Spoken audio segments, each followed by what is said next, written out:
Yo, yo, yo. Hey, this your boy Tanner Black, man. It's Monday, December 29th. I wanted to go through this little viral situation. Hey, what up? What up? Real odds even. What up to you, man? I want to talk about this. It's a viral story that just hit up like this weekend about a whole bunch of fraud going on in Minnesota with the Somalis, which is a crazy story, man. Like, I didn't really want to go through it because it's more political, but like I think this got bigger ramifications going down the pipe when it comes to like entertainment, that whole nine. Because like a lot of money getting laundered a little bit. So I don't go through this story, man. From an independent journalist named Nick Shirley. He goes to a lot of like places to go find fraud and everything. This story is just crazy, and a lot of the aftermath is crazy. This might be bigger, might be damn near bigger than the Epstein stuff, slightly, because like this is taxpayer money type of time, you know. So I mean, this is pretty much gonna be more of a serious stream. By the way, I got some funny shit, but like this is gonna be pretty serious overall. So this is the video. I'm gonna skim through a little bit of this just to show like what's really going on. Link is pinned if y'all want to come up and talk about it, man. But this is more serious conversation today. What do you guys think about the fraud that's taking place here in Minnesota? I don't think anybody is enabling fraud to happen. Hold Governor Walz accountable for this. What was this money spent It's pretty on? crazy. 1.26 million. What was that money spent on? There aren't any kids. Answer the question. Are there children? There's no children inside this building. Potentially the largest fraud scandal in U.S. history is taking place in Minnesota, as literally billions of dollars have been funneled through Somali-ran fraudulent businesses. So much fraud, it could actually almost replace the entire GDP of Somalia. Now, I don't say this, man, like, it's crazy because, like, you know, how they crack down on people doing them PPP loans and stuff, man. Rightly so. We can't, I feel bad for people doing it the right way in that community, man. Because, like, at the end of the day, man, we all black to a point, you know what I'm saying? It just look crazy, all that fraud going on. Yeah, there's a lot of fraud. Oh shit! I mean, hey, this is it. These fraudsters have worked hand in hand with the Minnesota government as they enabled billions of dollars to be given to fraudulent businesses underneath welfare purposes. Some of this money eventually landed in the. See, it's crazy, man, because like people really need that welfare money for real. Like in some cases, like some of these places where it got hit hard with, like, you know, business moving out and everything. Okay. Yeah, it's just crazy. Like a lot of this money was going overseas or whatnot, you know. Hands of terrorist groups in Somalia like the Al-Shabaab, and others enrich themselves all at the US taxpayers' expense. And in this video, we will break down all of the fraud from start to finish, from going to the fraudulent businesses and confronting the people who are making millions of dollars from the government. And we will also be confronting the incompetent government leaders who let this fraud happen. And to make this happen, I met up with a man who's been doing his own investigation for years now, as he has seen the fraud firsthand. His name is David. Let's get into this and be prepared to be shocked. How deep is this fraud here inside of Minnesota? It is far worse than anybody can imagine. You heard it's 7 to 10 billion and maybe more, and now the number billion. That's crazy. Billion, man. Think of how many people could have been helped and get out like the homeless situation from that money, man. So we got to really pinpoint this, like, you know, no disrespect to that community and thing. I'm talking about the bad actors. They're supposed to be feeding kids too. Yeah.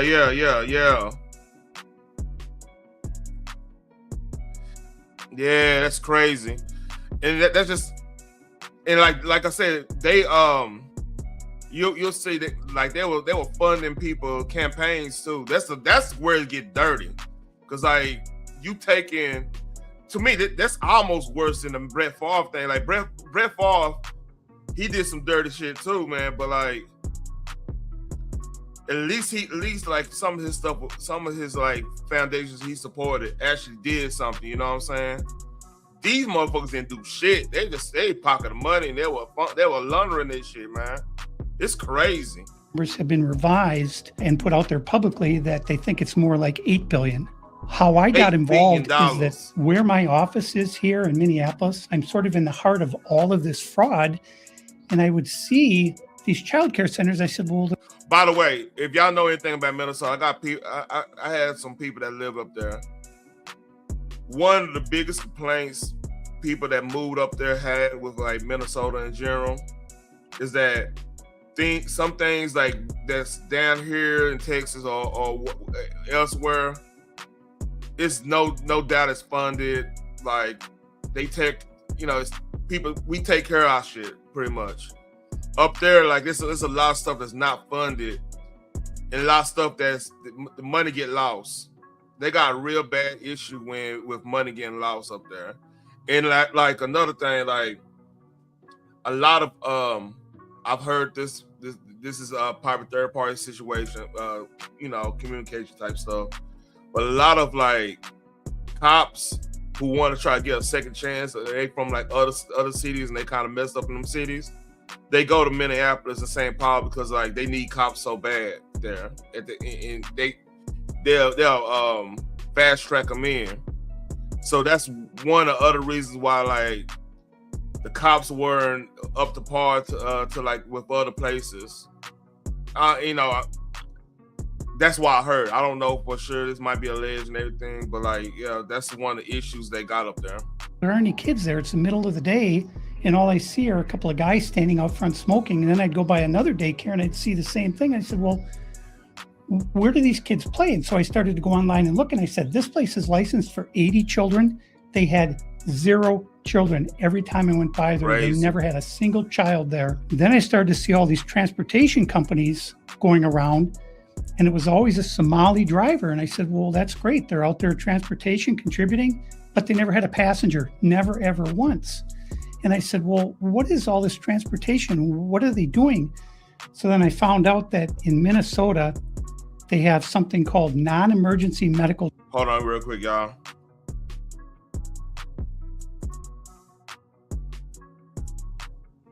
Transportation. So this is going to the dentist's office, therapy, whatever it might be. And I said, well, how many of these companies are there? And the research came back that there are 1,020 of them, and more than 800 of them are Somali owned. Nobody from the state of Minnesota ever cross-checks to see if any rides were ever actually provided. All they did was write the check.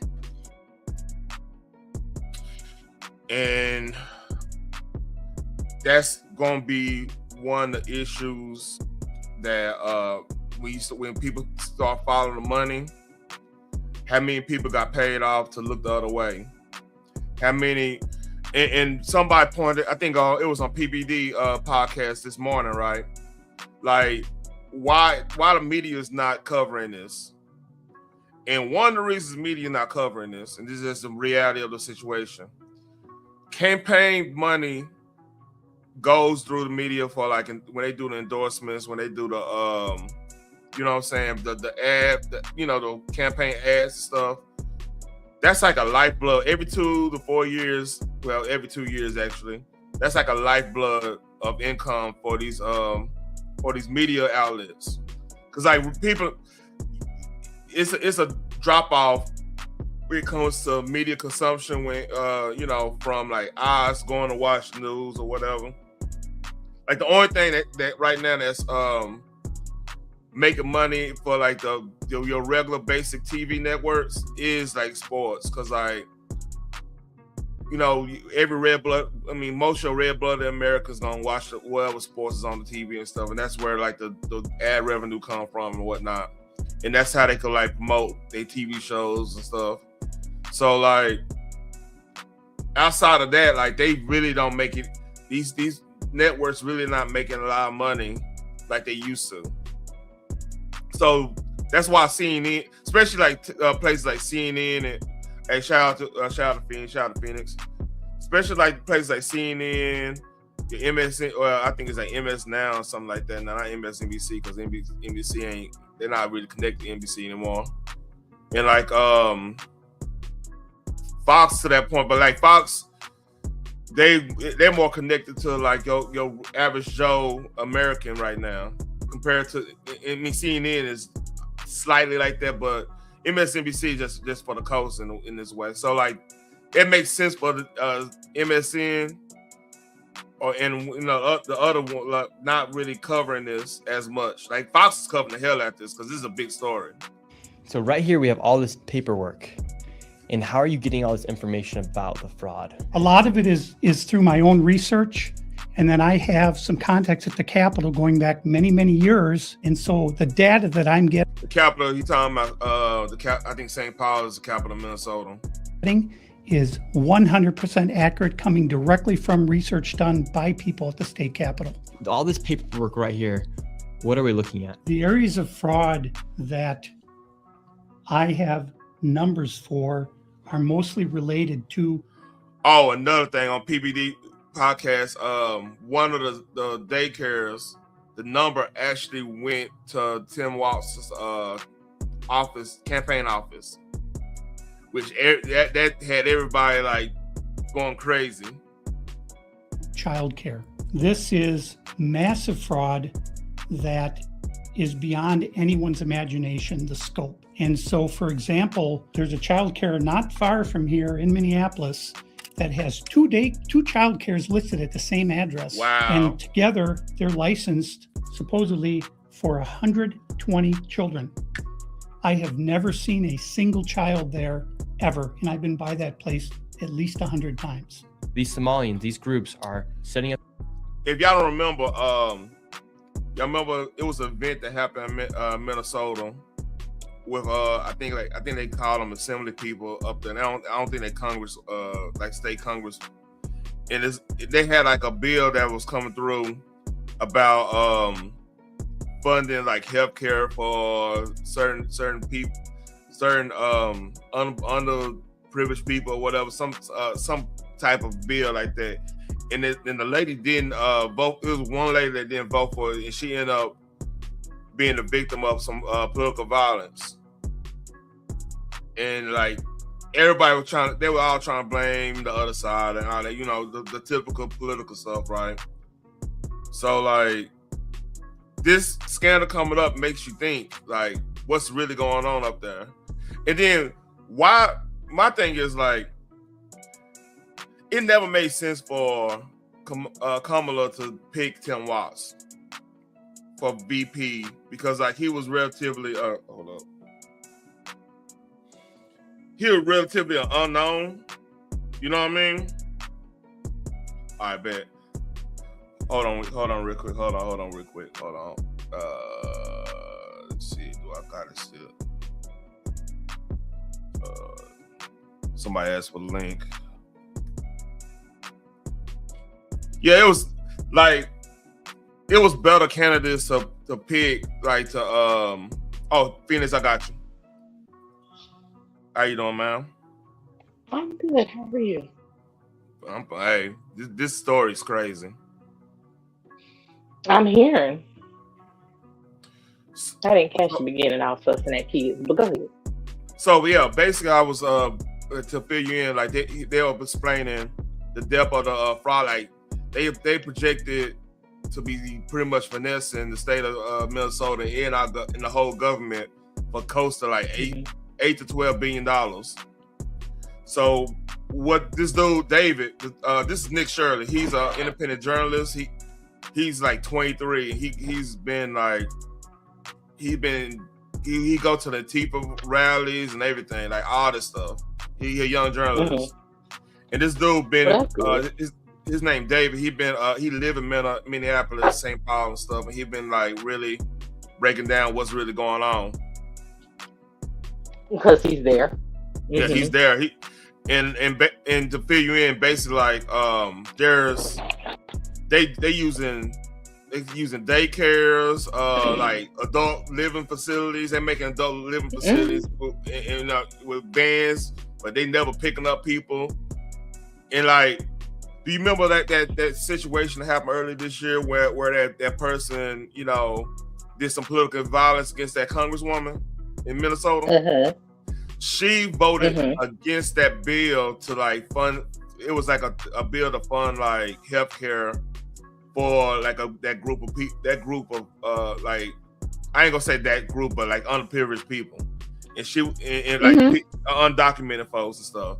So she voted against it because like it was like it wasn't for everybody. It was just for like this select group, and she wound up getting, you know, taken out. So there's something going on, which is unfortunate. Yeah. And so basically, I was saying like, why it never made sense politically why Kamala picked Tim Walz. Like, he pretty much was like, if you was gonna pick any Democrat governor, he was like one of the worst ones to pick in regards to going against Trump and all them, right? Because well, the more I think about it, I don't really think they was expecting her to win for real. That's, you know what? This part of me saying they probably kind of poison pilled that situation. What up? Oh, what up, Russell? Oh yeah, we talking about that. Junkyard dog. The Somalis up there finessing, man. How they finessing our taxpayer money, man. For real, it's like they finessing hard. This is crazy. Yeah, a lot of people didn't vote for that because it's affecting them personally. Like, they don't get the resources that they need because illegals are getting all the resources, which is not fair. If I'm paying into a system for a certain reason and I find out that I can't get it, but these people who has done absolutely nothing. And not only that, they ask for everything. Like, they ask for your blood type, everything. Like, you have to have all your paperwork in order to get any kind of help. In the house. You better, everything. They break up. They talking about people break up the household. Like, and these the same folks. Here's my thing about this, right? This is no disrespect to the Somali folks. I met some Somali folks. It's cool as hell. It's all the urban. And a lot of them, the quiet ones will tell you straight up what, you know, there's some bullshit going on. You know what I mean? It's just, and they're not the only ones. Like, this is the one that got caught. Let's call it for what it is. They're not the only ones. And this is so blatant. Like, it's two things that opens this door up really wide. First of all, they over here, they sending money back to Somalia to these groups that don't mean us in any way. You know, they don't mean us well. Yeah. That's one thing. Yeah, because they taking all our resources and sending it back home. Yeah, I mean, it'd be different. Like, even with like his friend's brother in the South, right? If they send their money back down there, it's almost a net benefit overall in this hemisphere. Because like if everybody eating and then a lot of the dirt not going on, like, you know, a lot of stuff cartel wise not going on, that's a net benefit for everybody. That's not no benefit to us whatsoever. You know what I mean? No. Unless you try and buy them off so they won't be, you know, they won't be playing I'm the captain now, you know, because that's a real situation there. Oh yeah. We don't even talk about that, but like, see, the beauty about Nigerians too, they do it. Honestly, not true. They do it a smart way. Like they'll shun them folks that do the dirt right too hard, but they'll create business. Let me tell you something. What's up? Nigerians been stealing for so damn long. It's normalized. Like we just at this point we be like, yep, we did it. They gonna do that. But like I said, I see a lot of them Nigerians. They actually say, hey, we want to be a part of this country type shit. They on that type of time too. Somalis, them motherfuckers ain't trying to be a part of no country. They don't give a damn.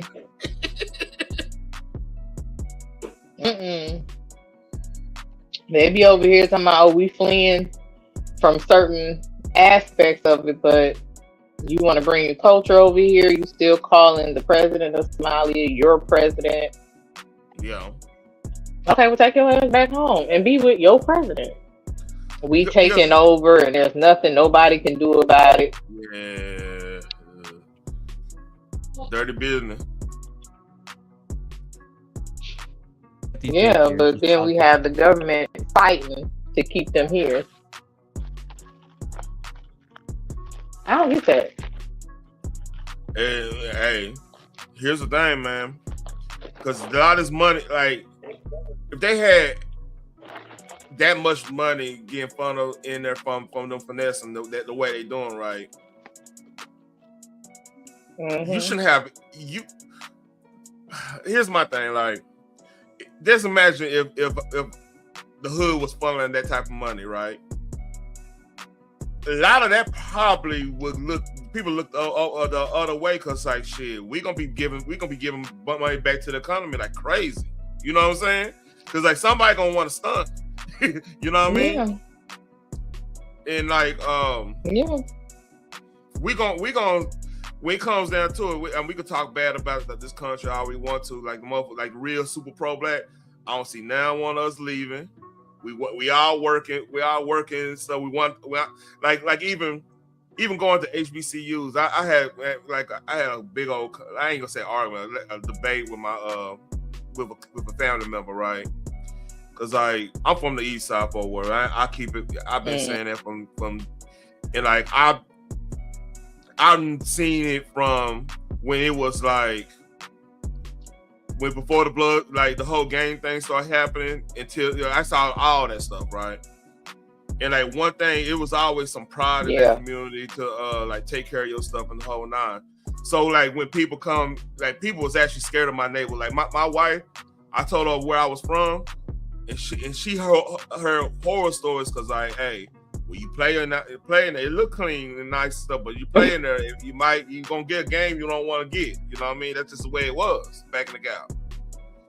So fast forward, like she was like talking about my family was gonna say I was colonized, because I'm not always blaming white folks for whatever we got going on. I'm talking about like, hey, there's things we need to do right now. First off, we need to have a balance out our household. We need men and women in the household, combining resources. We should be working, whatever job we working or career we working. We should be working to fund our passions, to get to monetize our passions. Absolutely. You know, the whole nine. This is stuff we could do right now that we don't need. We won't have to. I mean, we could be more self-sufficient and get out of like needing the government type stuff. We should actually actively have a distrust in getting the government in any of our stuff.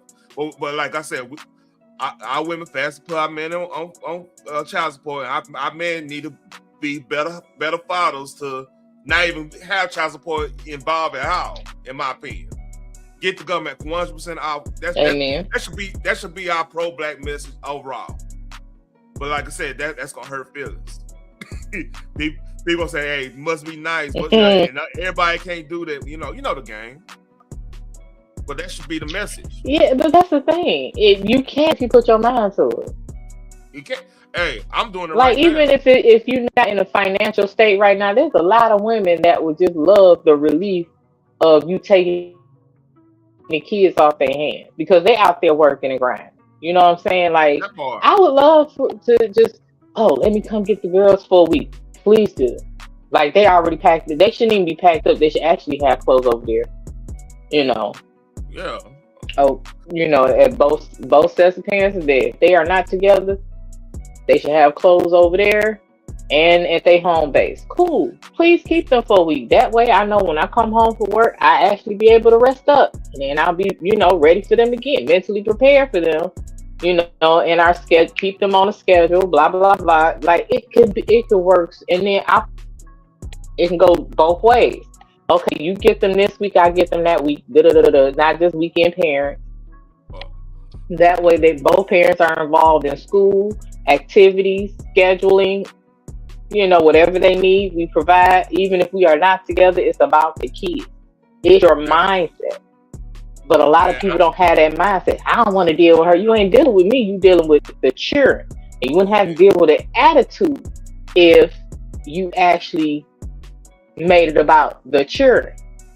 So, and this is what I would say. Like, that's good. I mean, that needs to happen too. Don't get me wrong.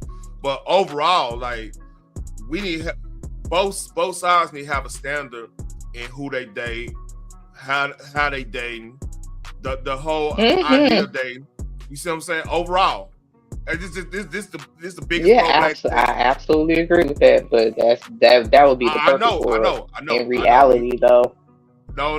I mean, the thing is, that's something to strive for, because, like, look, here's my thing, right? If we get to a point where, okay, marriage is the standard because there is combining resources, you know what I mean? Because we all work, we all getting the bag. That's combining resources, and like we not getting divorced over stupid shit. You know what I'm saying? Now, y'all whooping each other ass and y'all talks and everything. That's one thing. But, like, even if somebody slip up, like, the financial, to me, that's the fastest way to get the financial freedom right there, is to have an intact household with combined resources. That's the fastest way to for like a generation to get wealth right there, because then we combine the resources. We put money into, like, trust and put money into a thing. Now, I didn't say college. You know what I'm saying? I didn't say college. And there's up. Absolutely. I'm saying a trust. I'm saying things that, you could put money into. Because this reason why I'm saying that, I'm not getting off subject here. If anybody hearing, we're not getting off subject.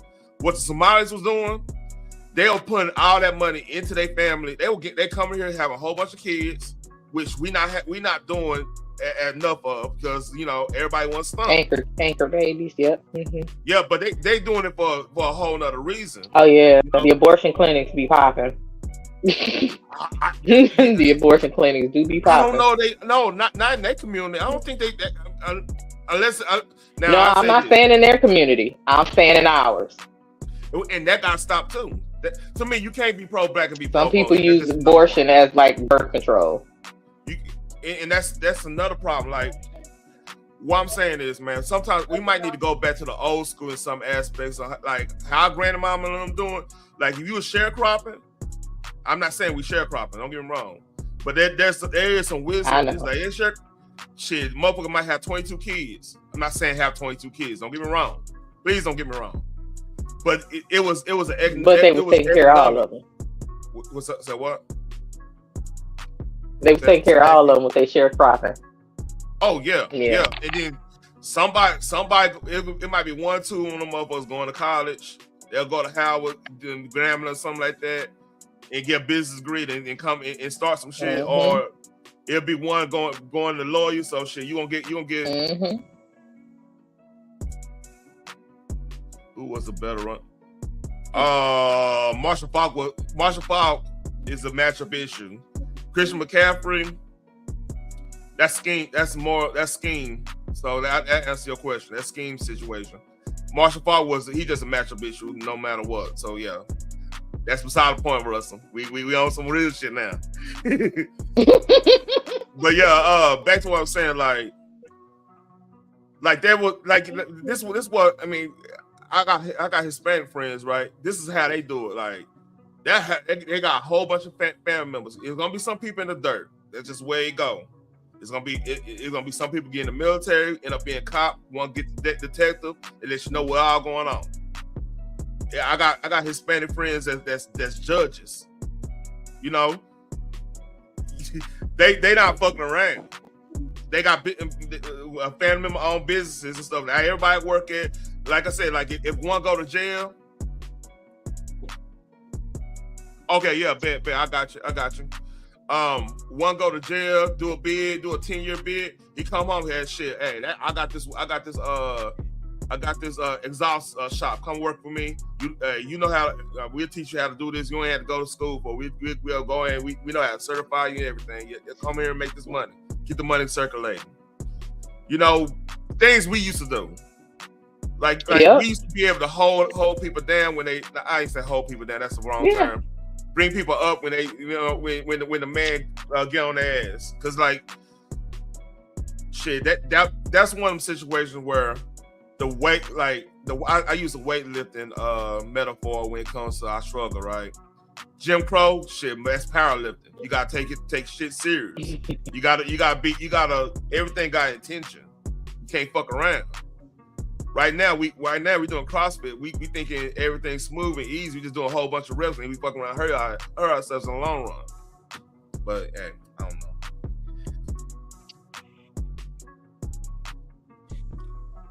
Yep. And they living good on motherfuckers too. That's one thing I admired about this fence. Like, it could be, and this might be a little bit of an over exaggeration, but y'all get the picture. It could be like 12, let's just say 2 or 3 families in a 2-bedroom apartment or home. You got the men getting up, going out to work. You got the women. Some of them may be working. Some of them may be sitting at home.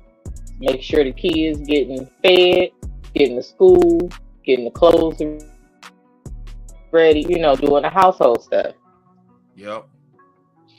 And then you start to see them slowly but surely branch off. And by the time everybody is in their own separate thing, they well off. They got their own businesses, you know, or, you know, careers. They got something. The kids good. They got their own home. They have something to hold on to, but you know, they like paying maybe paying $12 a piece in rent. So you know, some of them do be on food stamps, some of them don't, but they make it work. Oh, I know. Oh, I bet. Yeah. I believe that, Russell. I believe that. So, like, here's the thing. What gets me to, right? Yeah. What gets me to is, you know, just like it. Like I used to date, like when TJ was talking about he was dating a West Ghana chick. I used to date one too, Ashanti clan. You know, she was part of Ashanti and everything, and like. It ain't about money to them, it's about status. Like you could make pennies on dollar being a manager somewhere. They'll hold you way more in high regard because they look at your status instead of your money. This is just a different way of thinking, right? Because like if it ain't, we on the DJ Quick. It ain't making dollars. It don't make sense type shit. Hey, I don't want all this responsibility. Right. Responsibility and not getting paid for that responsibility. It ain't making sense to us, but to them it makes sense to them because like they like that status. It kind of tell you, man, like the history. It actually kind of snitch on them a little bit if you think about it, because like how we got here. Yeah, they got that status.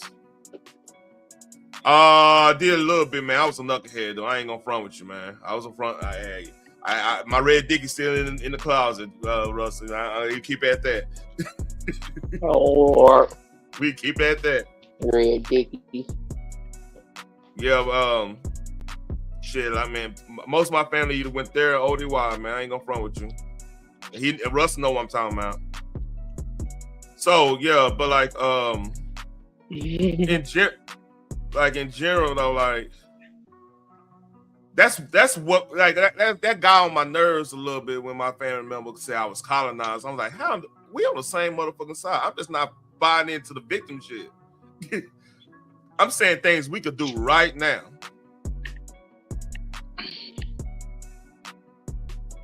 You know, sadly it's a mind state. Oh, I know. Because that's what has been drilled into us, so to speak. So if you buck against that, then most of the folks that has a problem with you thinking a different way, most of that comes from them not willing to admit that they were easily swayed. A lot of it is because this is what they have been taught for years. And it has been situations proving that. They like, no, that's not, I'm not going to lie to myself and say that that's never going to happen. But two things can be true at once. You have successful Black kids out here that is actually out here doing it. Yep. And they like, they're not experiencing what you went through. That's true. There's a lot of people that have experienced what you've gone through, but refuse to stay there. Yeah. They came up out of that. It's about how. But they rather argue you down and say, well, that was a special case. Mm-hmm. Man, think about this too.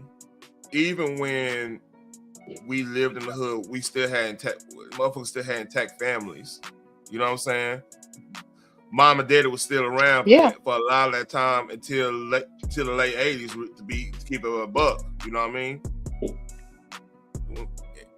It was just it's just my problem with the whole idea, like the whole idea of pro-Black, because when you actually talk about some pro-Black shit, what's up? You laughing, Russell? Mm-hmm. yeah, man. Eastside shit, man. Hey, I think I want to say I think KB met one of the old coaches I used to have back in, because he coached McDonald's in the McDonald's All-American game. But that's another story. You know, I wasn't a hoop, I was a football player, but like.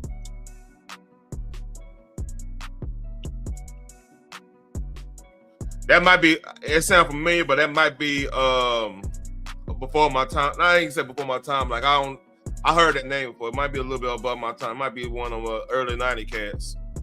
I know my brother might know him. But hey, we get off subject. Let's talk about this Somali shit. Centers getting money from the government, but there's no kids. No kids. Never had any of them. They're all fraught with violations, and even though they have these violations, they're still in operation and they're still getting money. And it's millions of dollars for every one of them every year. And who's getting the money? And where are they getting the money from? So we have a thing called CCAP. It's a blend of federal and state money. The bottom line is it's taxpayer money, so it's state money and it's federal money. And the problem is the people at the state of Minnesota are the ones writing the checks. This is kind of the maddening thing is you have daycare, so you have adult daycare, and then you have child care. Ooh, and then you have health care. And a lot of these same names keep coming up on all. Hey, I don't care. Let's keep it a buck. Let's say the homies from 8th Street, Bug and them ran this operation. What's gonna happen? Shout out to Not Bug. Ain't no dissing them, but Bug would have been in jail. But he doing 400 years. Yeah. That's taxpayer money. Okay, like. Yeah, he was been gone up under the jail. A congresswoman got popped over this. Allegedly, I think I snapped.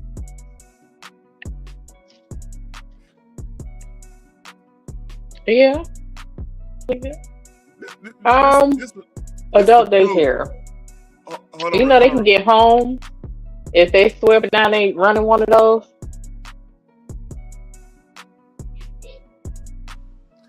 Man, Phoenix, think about this too. Can you imagine any blood set, Crip set? What's up, JJ? Shout out to JJ. Any blood set, any Crip set, any GDB. Oh yeah, my bad. Any hood set, any shit. You could talk about power, CBI, and all them motherfuckers. If they had this type of operation, first of all, you had this type of operation. Are you selling drugs? Hell no. Why? Honey, they started the WIC program, and the FBI was on that ass. Okay, like they were actually helping people. Okay, like they had tents set up, giving out food and stuff for kids to have, and God, I so miss my old neighborhood, but and it was being filmed and everything, and they sent the FBI after their ass. Making sure the kids get to school safely. They walking them back and forth. Read the shit.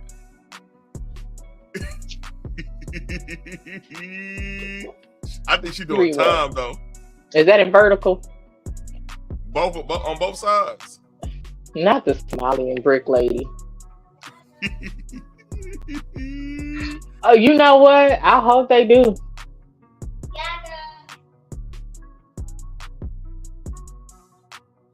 Yep. Stop it. Yeah, they're finessing. And then they want to cry about campaign finance reform. Yeah, they're full of shit, man. That's read. All of these different types of businesses. And then, of course, we have the transportation. And a lot of those same names appear, a lot of the same addresses. There's one building that has 14 Somali healthcare companies at the same address. There's another building in St. Paul that has 22 Somali healthcare businesses at the same address. Hey man, I'm keep it a buck. Suge Knight did this. He's gonna be there with him and Larry Hoover. Gonna be right in the same cell together. Man, for real. They would have put us back in slavery over this shit. They was like, all y'all going back, y'all. Hey. This is what happens when we free. Nah, they say, nah. We doing a redo, man. Y'all don't know how to act. Y'all stealing our money. You know, hey, get back in that field. They would have did that, and nothing we could have done about it. That's what I'm saying. This is what happened when we freed you niggas. Y'all got to go. They get away with a whole. That's sad. Hey, this might be worse than Epstein.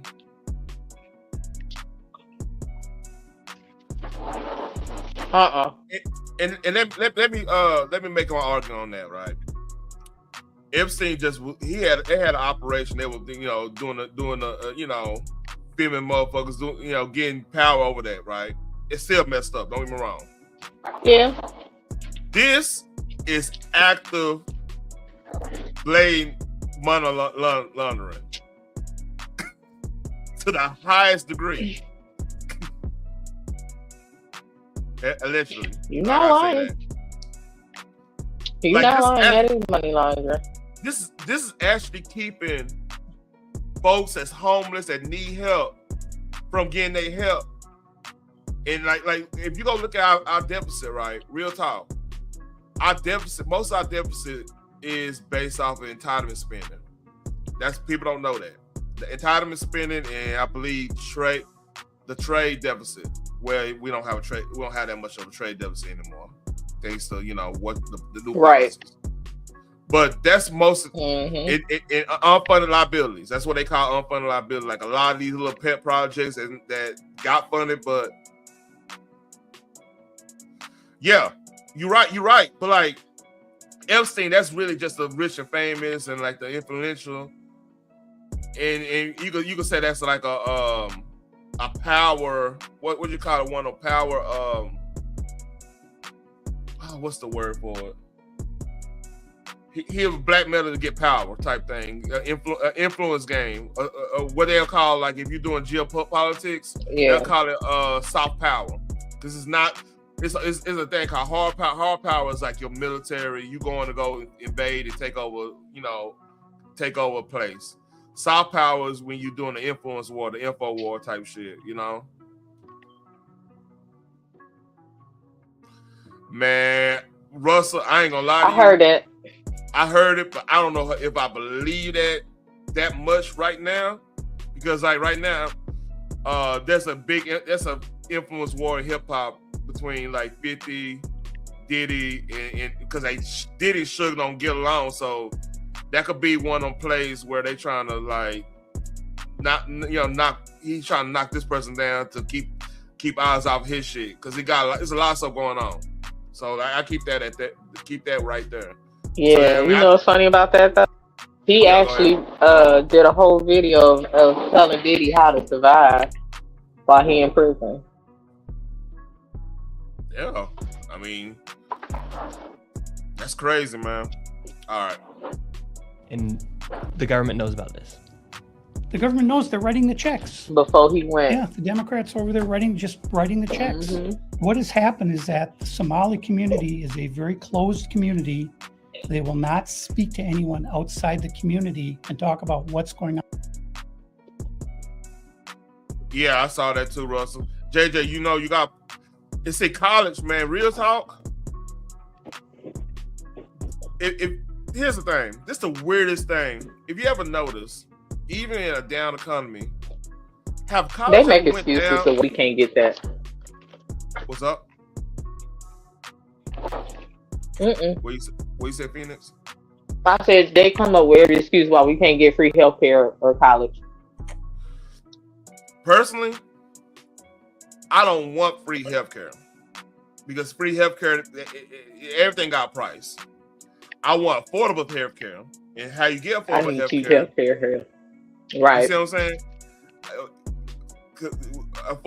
Like healthcare should not be this much. A lot of the price of healthcare is regulation, and we basically paying the doctor's insurance. It's kind of for what it is.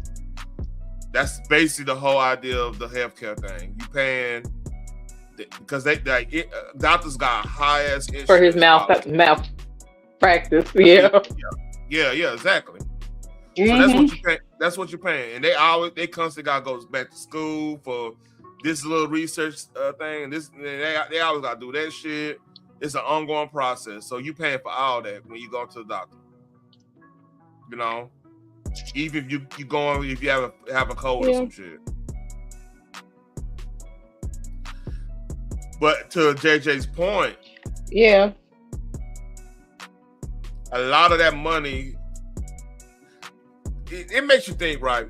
Because on the Republican side, right, they got oil money like left and right all over the place. Or they got like industry money from like oil, steel, coal, all that stuff. They got that type of money. Foreman, they got that type of money over there because that's big money type shit, right? In Foreman. Yeah, you're right, JJ. So the left pretty much used to have they barely got Silicon Valley anymore because like they kind of, how can I say this? They kind of abuse that relationship a little bit. That's why we could talk freely on YouTube now, if you ain't noticed. You know, to a point. So it's like it's a mixed bag with that. Yeah, it's a mixed bag with that.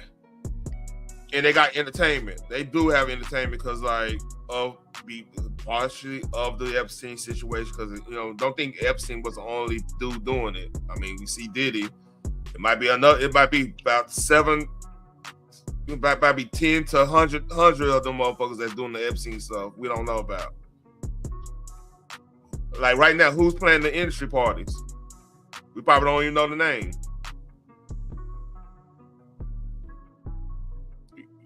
You think they just quit doing industry parties when I don't Diddy think we're supposed to.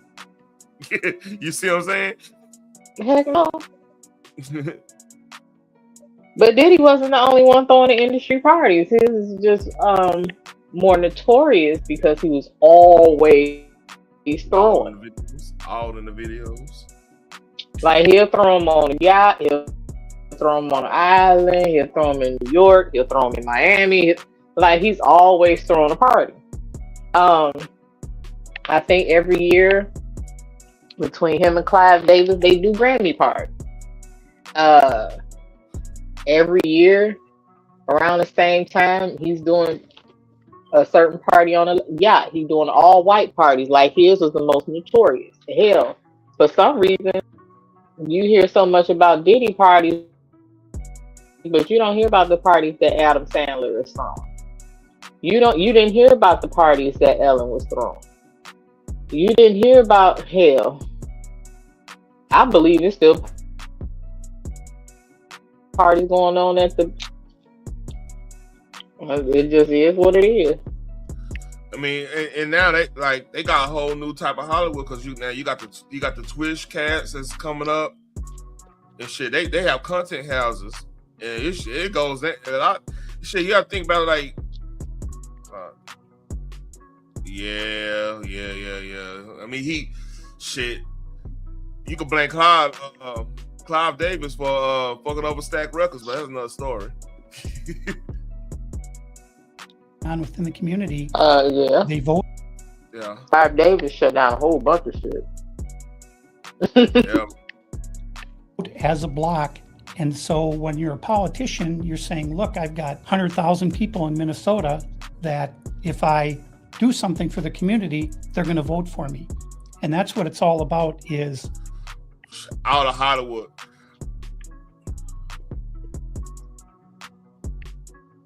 Oh yeah, he the one that kept on the drugs too. Allegedly, I think I snapped. Getting the votes, and then the people here in Minnesota, Minnesota nice. I'm so. Yep. Because I mean, here's the thing. Same with like Elvis, right? You keep your client high and sign them checks. He ain't gonna question anything. He or she ain't questioning like your bad movements. And shout out. Have you ever read Bobby Brown's book?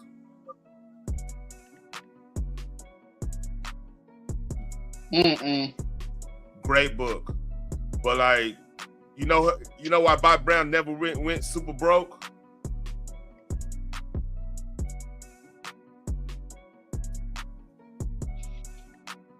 Oh, why?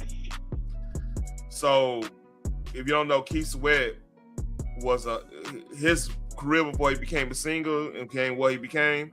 He was a stockbroker. Yeah, Bobby Brown's book is great. It's a great book, man. Absolutely. You see his point of view.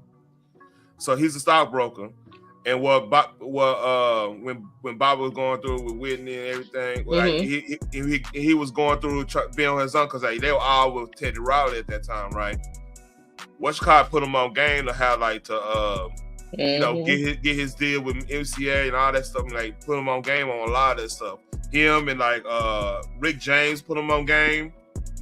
Rick James, he credited Rick James for teaching him how to play the bass, which I didn't know Bobby Brown knew how to play the bass. I didn't know that, which is awesome because I have a bass. So yeah.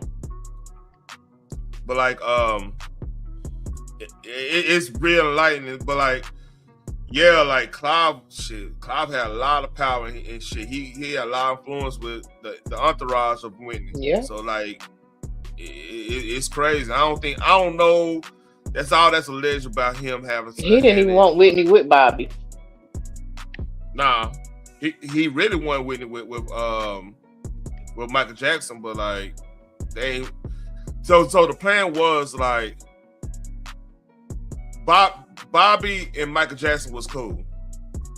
They were real good friends too, and the plan was Bobby would have went with Janet Jackson because, like, if you remember, "Don't Be Cruel," that song was he kind of was representing Janet Jackson in that. So he said that was in his story how he was doing Janet while she was with Renee. Man, shit, man, look, Penny, I don't blame Penny. Would have got it. I'm sorry. We poetic justice. Anyway.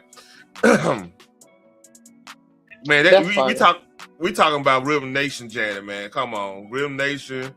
It's all right, Janet. You know what I'm saying? Escapade, Janet. Yeah. She was with she was with Renee at around that time. I think he was doing a lot of filming for her at that time too. Yeah, but like But they said that Joe was kind of like a colorist. He wanted his kids with light-skinned folks so that their children can be light-skinned. And little that was I'm not sure how true that is.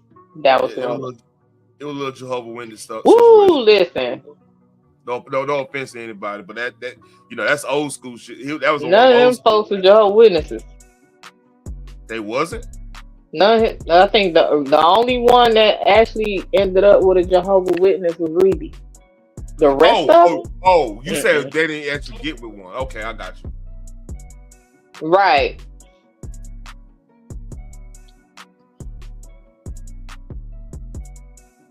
That's crazy. Yeah, I don't think any of his kids got with actual Jehovah's Witnesses except Ruby. Could you imagine Michael Jackson getting with Whitney? Like, he had a big crush on Whitney. That's their documented. He's I think Whitney fucked up when she started dating Eddie. Eddie Murphy? Because she was trying to date Eddie on the low. That was before he got married. So yeah. Eddie was a little player back then. And Michael was still semi-obsessed with Diana Ross at the time as well, because she fucked that boy. Look, man. Yeah, I watched the Wheel on the World, that little documentary they had on Netflix. I don't blame. Hey, I don't blame Michael Jackson. Like, man, look, I'm just give me one more chance. Shit. Let me tell you, look, they're about to sing the songs, right? Her ass in a fucking leotard, doing splits and shit. Middle of all these dudes. I'm like, what's going on? Hey, JJ, I'm telling you, first of all, I got family in music. That's number one. I do have family. Well, my family is actually my cousin is Jay Dilla, but still. Shout out to Jay Dilla, but man. Still, Arsenio Hall actually, I think, asked Whitney or Eddie. I can't remember which, because he was doing our interview when Arsenio Hall show first came out. He was like, "When you leave, do you leave like a toothbrush at this person's house?" And they just started laughing.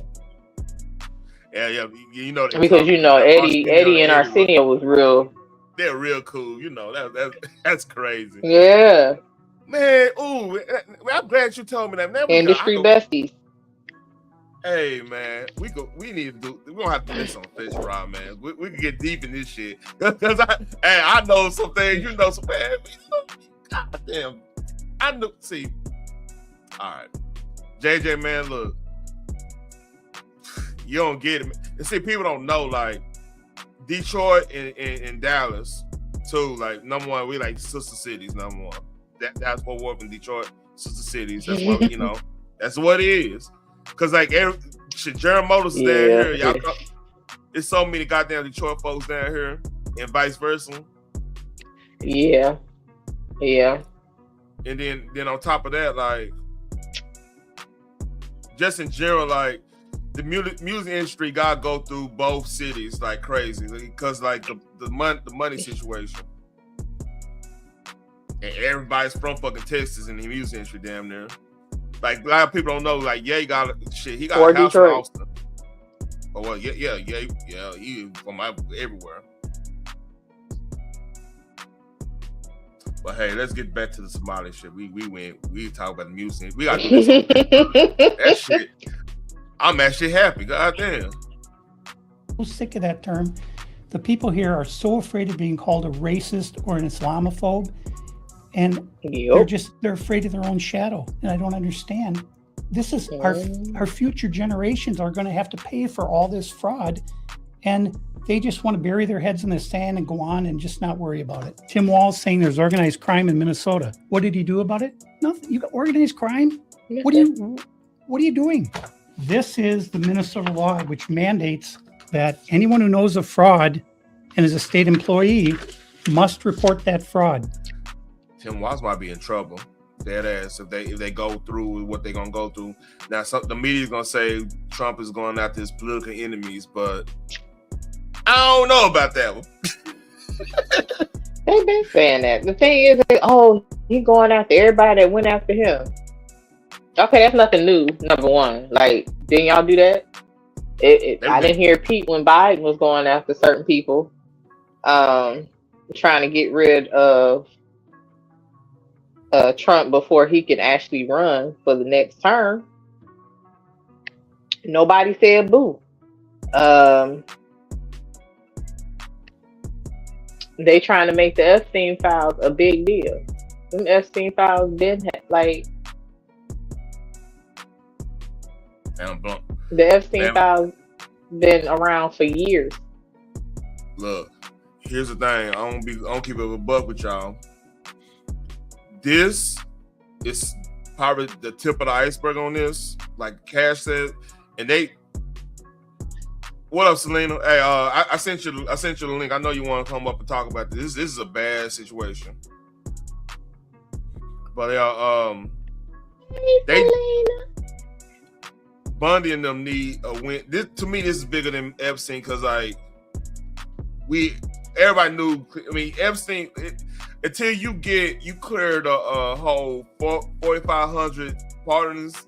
What Shakai did, you probably can't do nothing with the Epstein list if he even came in. You feel me? No, you can't. And that's just they're just using it as a distraction. But this shit, because this just not in Minnesota. This is like a ongoing thing. Because like makes you think. Yep. Facts, JJ. Yeah. It's Minnesota Statute 3.971, Subdivision 9. Not only that, but Walls is also guilty of misconduct of a public employee. When I look at the world as a whole and I look at fraud, the Twin Cities is ground zero. The fraud is worse here than anywhere else ever in history. And the thing about that too is nobody would think Minnesota be dirty that way. You know what I mean?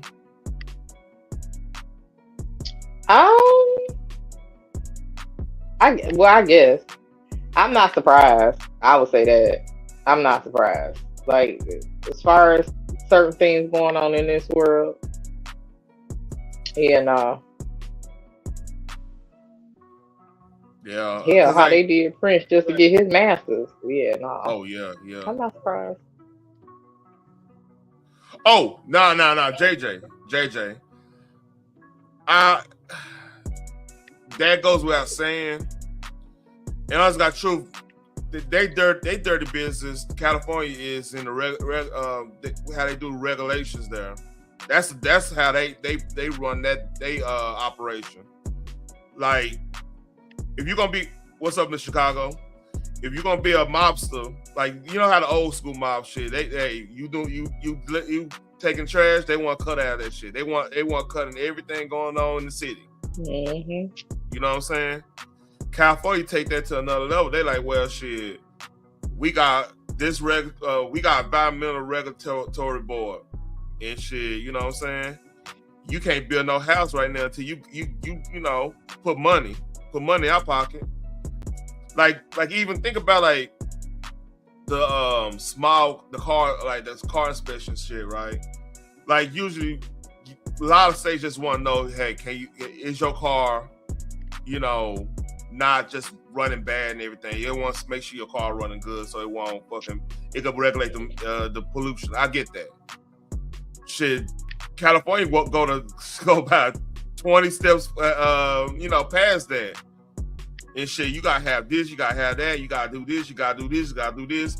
You damn near spend $1,000 on your car for basically nothing. It's still gonna run the same. Yeah. See what I'm saying? That's true. It's just a dirty game, and like they always play on black folks' emotion and get us to be over here. They and see what's the dirty thing. They'll sit there and have a bad police situation, get us all fucking worked up, ready to go. You know, beat Malcolm Martin, fucking Malcolm Martin, fucking Huey, and Bobby Seale and everybody, the whole nine. And, have y'all look like Angela Davis out here. Get us all huffing, puffing, putting black squares on our fucking Twitter pages and shit. And shit. Then when the smoke clear, shit, our taxes are raised up the roof because we got. Yeah, we still ain't getting nothing out of all that marching. Yeah, we ain't getting nothing out of that. Shit, hell, they ain't going to live in the hood. They ain't living in. I mean, you don't have no community sitting on Paru Street, bang by. Let me shut up. Somewhere else. Where the new Crenshaw Center for BLM at? Anywhere. that kind of BLM still exists. Shit, I don't know. Allegedly, I think I don't know where they at. But they'll call us colonized because we don't want to do what they say we need to do. Russell, yep. We're gonna go confront these people. We're gonna go to these daycare centers. We're gonna see what's actually happening. Okay, so we have to be careful because these people are very violent. They're exceptionally violent. Now, with all of David's evidence, we headed out to the streets of Minneapolis to see how much fraud we can uncover in one. Where are we going now? We're going to a place called Mako Child Care, which actually has another child care registered at the same address called Mini Child Care Center. So we should see lots of children if there's this child care center, especially if there's two. The two of them combined are licensed for 120. And how much money have these child care centers received? None of those vans have moved in 6 months. None of them. In 2020, one of them received 1.3 million. In 2021, they got 987,000. In 2020, Jay Dilla is one of the most influential hip hop producers of all time. Yeah, put respect on Jay Dilla's name. He started off as a DJ. I'm saying hip hop. Yeah, I know. I was there from the beginning. I know. Don't be telling your age, girl. You young at heart, nigga. God damn. He's my literal cousin. Like, he's my literal cousin. He produced for Tribe Called Quest, Q-Tip when he went solo. He did some work with Questlove. A lot of New York hip hop artists. Slum Village. He did Slum Village, right? Yeah. Busta Rhymes. Yeah, Slum Village. Yeah, they was the homies because they was from Detroit. Yeah. He produced the hell out of them along with Kanye. Did he do a lot of neo soul work over the years? He did a lot of neo soul. He did a couple neo soul tracks. Erykah Badu. Yeah. Oh yeah.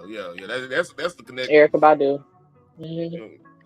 Shout out to Miss Fat Belly, man. Shout out to her on X. Still holding, man. Fat Baby Bella. Man, yeah, man. But when she followed me, when I was really in that Black Twitter shit. She followed me, boy. That was made my motherfucking day. I ain't gonna lie to you. Couldn't tell me shit.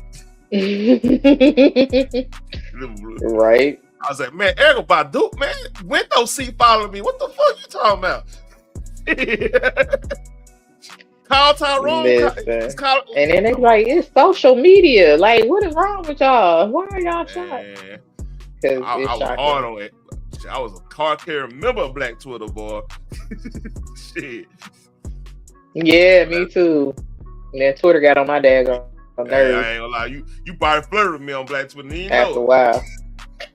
You ever Phoenix? You probably flirted with me. You didn't know. I was out there, boy. Let's stop. All right. They got Russell yet again. That's Oh, another thing, like Jay Dilla is my actual cousin. Yeah, my cousin's married in one of my in-laws is related to Spice One. Not Spice One, my bad, not Spice One. Tech Nine. Spice One is actually kind of that's a whole nother story. But like Tech Nine, because like he moved up to for General Motors shit. Moved up there to Missouri, right? Or no, Kansas City. Yeah, Kansas City, Missouri, right? And fucked around and got with a chick up there. And she was keen to Tech Nine and shit. And man, that shit crazy. Like a lot of hip hop, man, people don't know, like, especially for where shit, the twins from Whispers, they from here. I told about Slop. Sylvester from Slide from the Family Stone. They started here. Up there in Denton. I believe it. Fucking Young MC. What was it, Young MC? Yeah, he from Flint. He lived here in Flint, right? Am I tripping? Oh, MC Breed. MC Breed, my bad, not Young MC. MC Breed. MC Breed is from Flint, yeah. Yeah, but he lived here for a minute too. So like he got connect. He lived on the South Side. JJ. Last I have for that one. I will. And then the other one, hey, damn, 1.604 million in fiscal year 2025. Fiscal year 2024. First off, Selena, this is Phoenix fault right here. We talking about music. This is Phoenix fault. About 800,000, and in fiscal year 2023, they got $904,059. this place right here. Yes. We're outside of it. Well, this is actually 2 daycares are registered here. One of them is Mako, which you see on this sign. The other one is Mini Child Care Center. And between the two of these child care centers, they're pulling in about $3 million a year. And there are no children. Every facility as you go to, the windows will be blocked out so you can't see in. There's nobody here. You won't see a single child at any of these facilities. There are indeed no windows. All the windows are blacked out right here. All right, let's go in. No. And the child care center is locked. Should we ring the doorbell? Yeah. Try to get in, ring the doorbell. Nobody showed up. They're open 7 days a week, 7 a.m. to 10 p.m. it says here on their sign, yet there's absolutely nobody here. And this building here, right here, has generated millions of dollars, and it seems like business isn't even open right now, and it's a weekday. And if this was a... All right, I got an update on that. Hold up, let me see if I can find it. Let's see. No, that's not the right one. Never mind, it's another one. So what you think about that?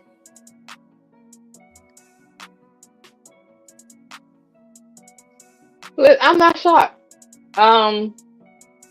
This is what happens when you let others in your home. Hell, like it's folks now that has to evict folks where they had signed up for Airbnb for like a week or a couple days, and then them folks became squatters in their home. So I'm not surprised. They came over here illegally. I am leaning to believe that they came over here on some fraud shit, so it's not shocking that they doing some fraud shit.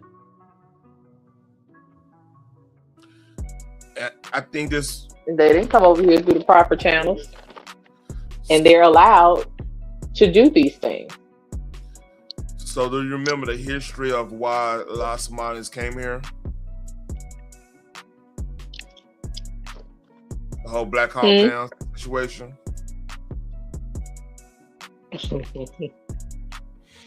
So if y'all, to refresh our memory, when Black Hawk Down happened,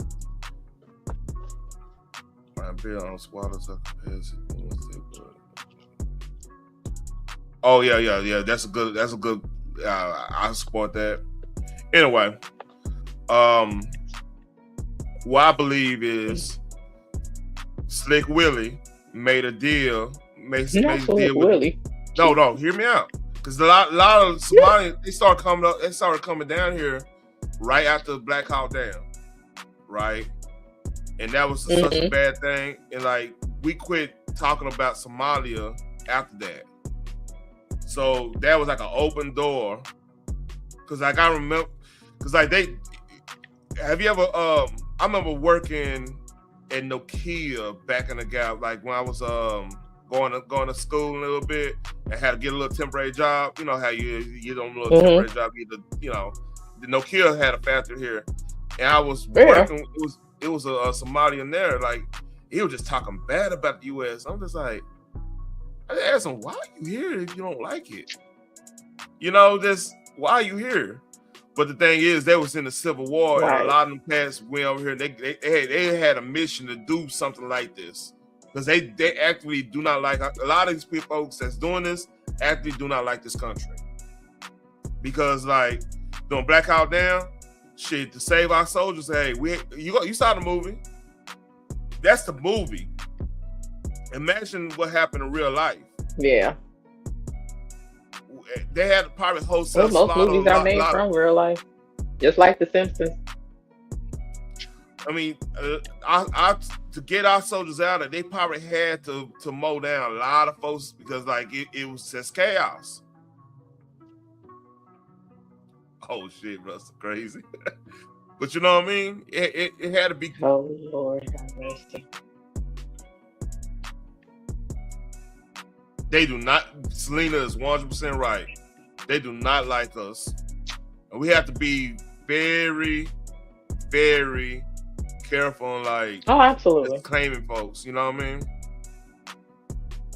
It's the truth. But all right, let's get back to the video. You unless you got something else, I'll be quiet.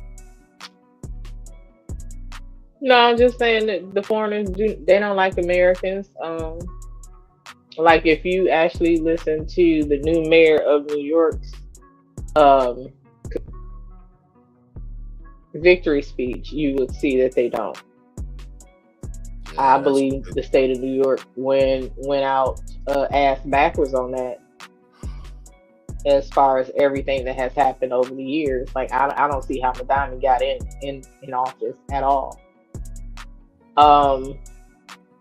Have you heard what's going on in the real estate market up there? A lot of companies are leaving before he takes the oath of office. You have that, and then you have I found this out. Shout out to PBD podcast, Pastor Bet David.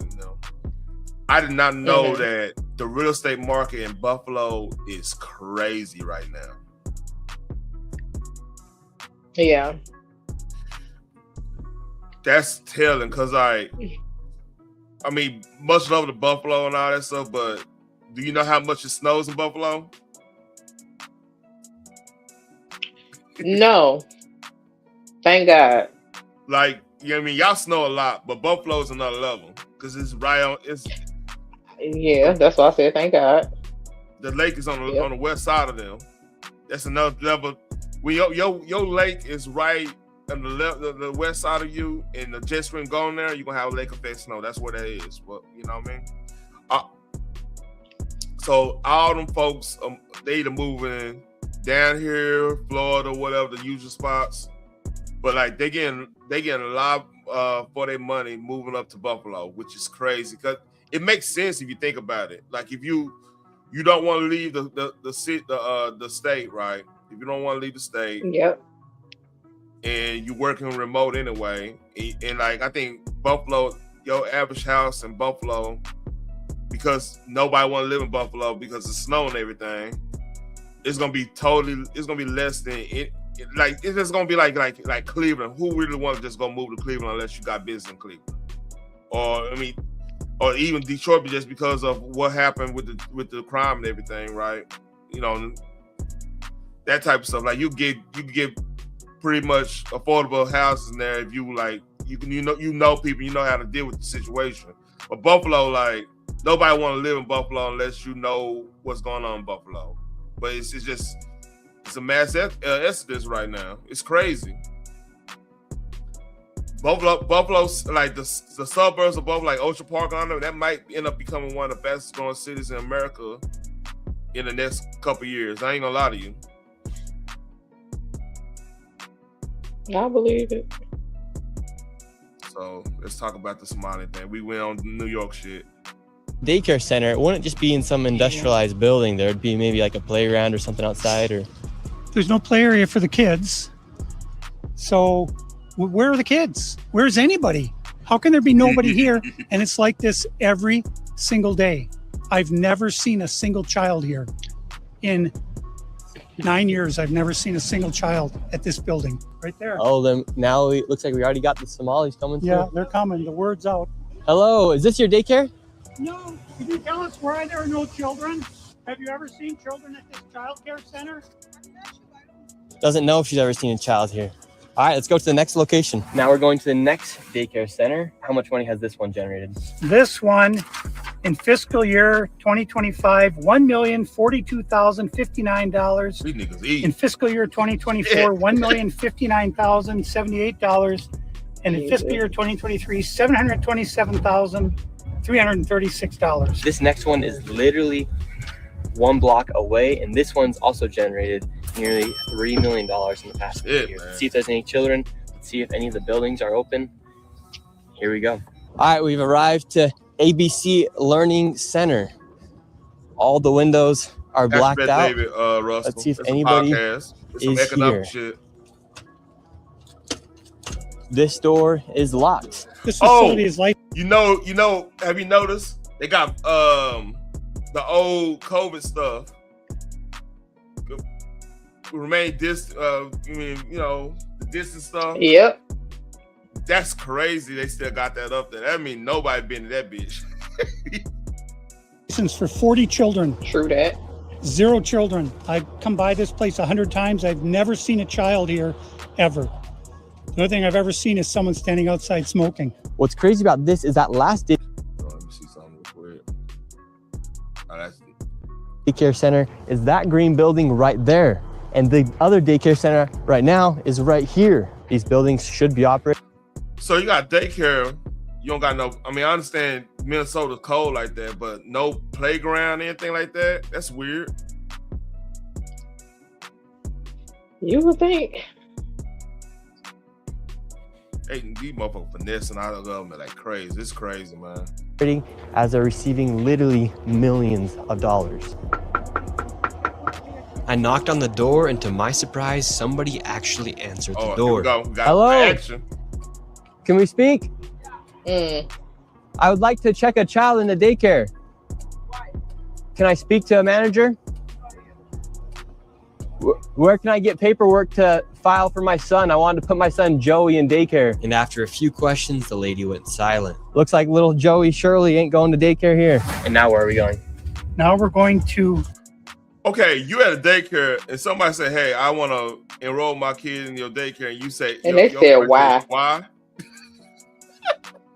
Oh, they ought to be ashamed of themselves, man.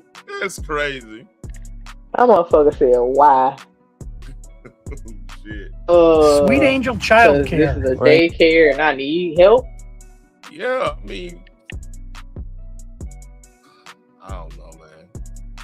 In the middle of a strip mall here inside of this. And folks gonna call them racist too. I got a story that they saying white supremacists did this. They're that serious. The thing is, like, here's the thing. Again, Trump was deporting everybody, but for some reason they would like to highlight those of color. If you are over here illegally, he didn't put a color on it. Shit. Like, you're literally here illegally. It is not our fault that you're Colombian, Dominican, Mexican. The only ones that really have a pass is the Puerto Ricans because they are American territory. Yeah, it is not our fault that you're Nigerian or Somalian or whatever other. If you here illegally as an Italian, you had to go. Yep. But I guess they'll say that's color because they olive skin. They not all the way white or whatever the excuse may be. They got a little bit of us in them, you know, if you know the history. Well, according to Italian men, I'm not gonna even finish that statement, but still. Yeah, they hate that shit. They hate that shit. It's like you can't make it a racial thing. Regardless, you're here illegally. Yep. Neighborhood. In fiscal year 2025, this facility, which has its license for 74 kids, was paid $1.26 million in tax money. And there are no kids. And all the facilities are the same way. Selena. All of them. Let's see if anyone opens. Hello, Selena. Once again, I try to find a spot for my son Joey, and they would not open the door. I want to put my son Joey in daycare. Cuz I need a spot to put my son Joey. Yes. Is this your daycare center?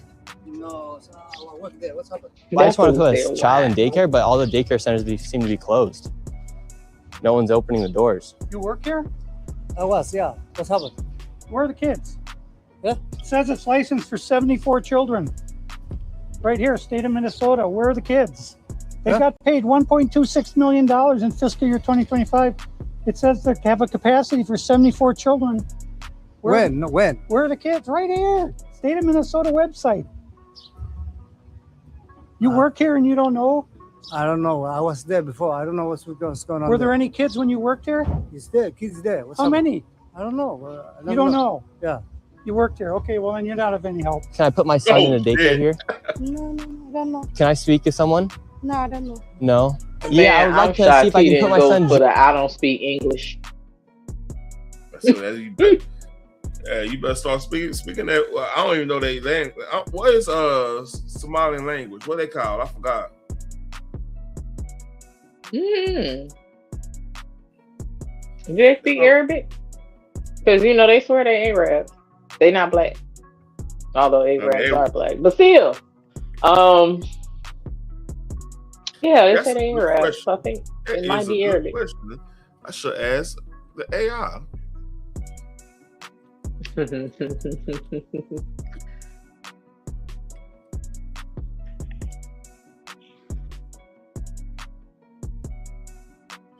It's Somali. Yeah. Basic. They're basic. Got the same Arabic. They said Somali is a member of the Cushic branch, which is the Kush Empire. You know that. That's basically all Ethiopia and Somalia and what's it? Yep, Jay didn't say Arabic or Somali. Yeah. Mm-hmm. Yeah. All right. Yeah. A little Farsi too, man, because they ride around all that shit. Joey here. Who's your son, Joey? Yeah. My son Joey. Can I check out daycare center? I'm not my son. No. You're a liar. I'm the owner. Do you put your kid here in this daycare? No. There is one child in there. Yeah, I'd like to know if this is a legit business. Me, I'm scared of you too. How come I explain everything? You're scared of me? Yeah. Why? Because of your courage. Because of my color. You said you're scared of me because of my color. That's weird to say.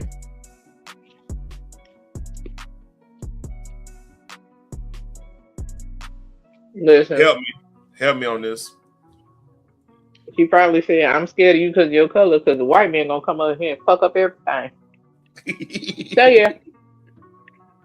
They listen to y'all. Crazy. They crazy. I'm not saying that. I'm not gonna repeat that. I'm not gonna get flagged for anything. What her hair said.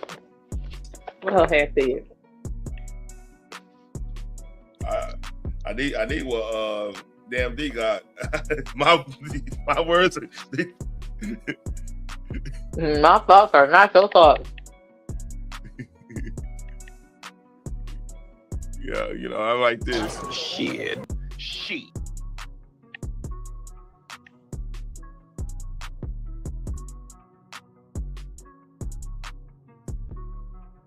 That part, I ain't saying nothing about that. Hell nah. That make you a racist? Yeah, no. But no. You said you're scared of me because of my color. I'm not saying you're racist.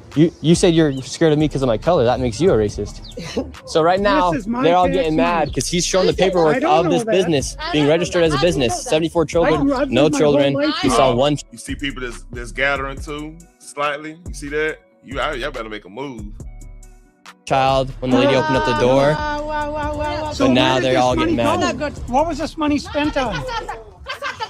1.26 million. What was that money spent on? There aren't any kids. Ask the owner and the kids. Well, then why are you talking for the owner if you're telling me to talk to the owner? I'm sorry. I'm not understand what you're talking about. Do you have a child here? No. Does anybody? No. Where are the 74 kids? Did you lose them? This don't look good, Phoenix. You hear me? This don't look good.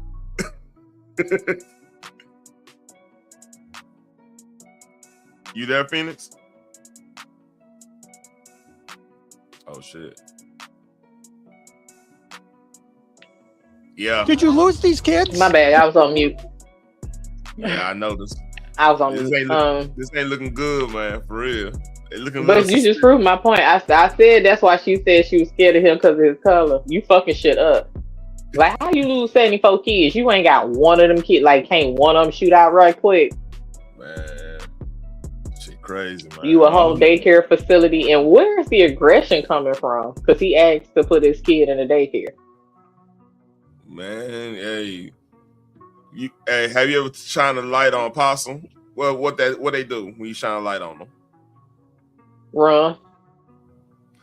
Possums. You saw that? You remember that skunk when they shine a light on that skunk? Man, what was he doing? Stumping, right? Biting. Stumping and biting. There you go.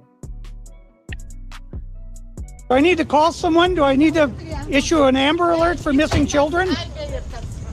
Are these children missing? That one kid right there. It's not my business that children are missing. 74 infants and toddlers, preschool. That could be one of their damn kids. The proof's right there. There's no children anywhere. It's not your business.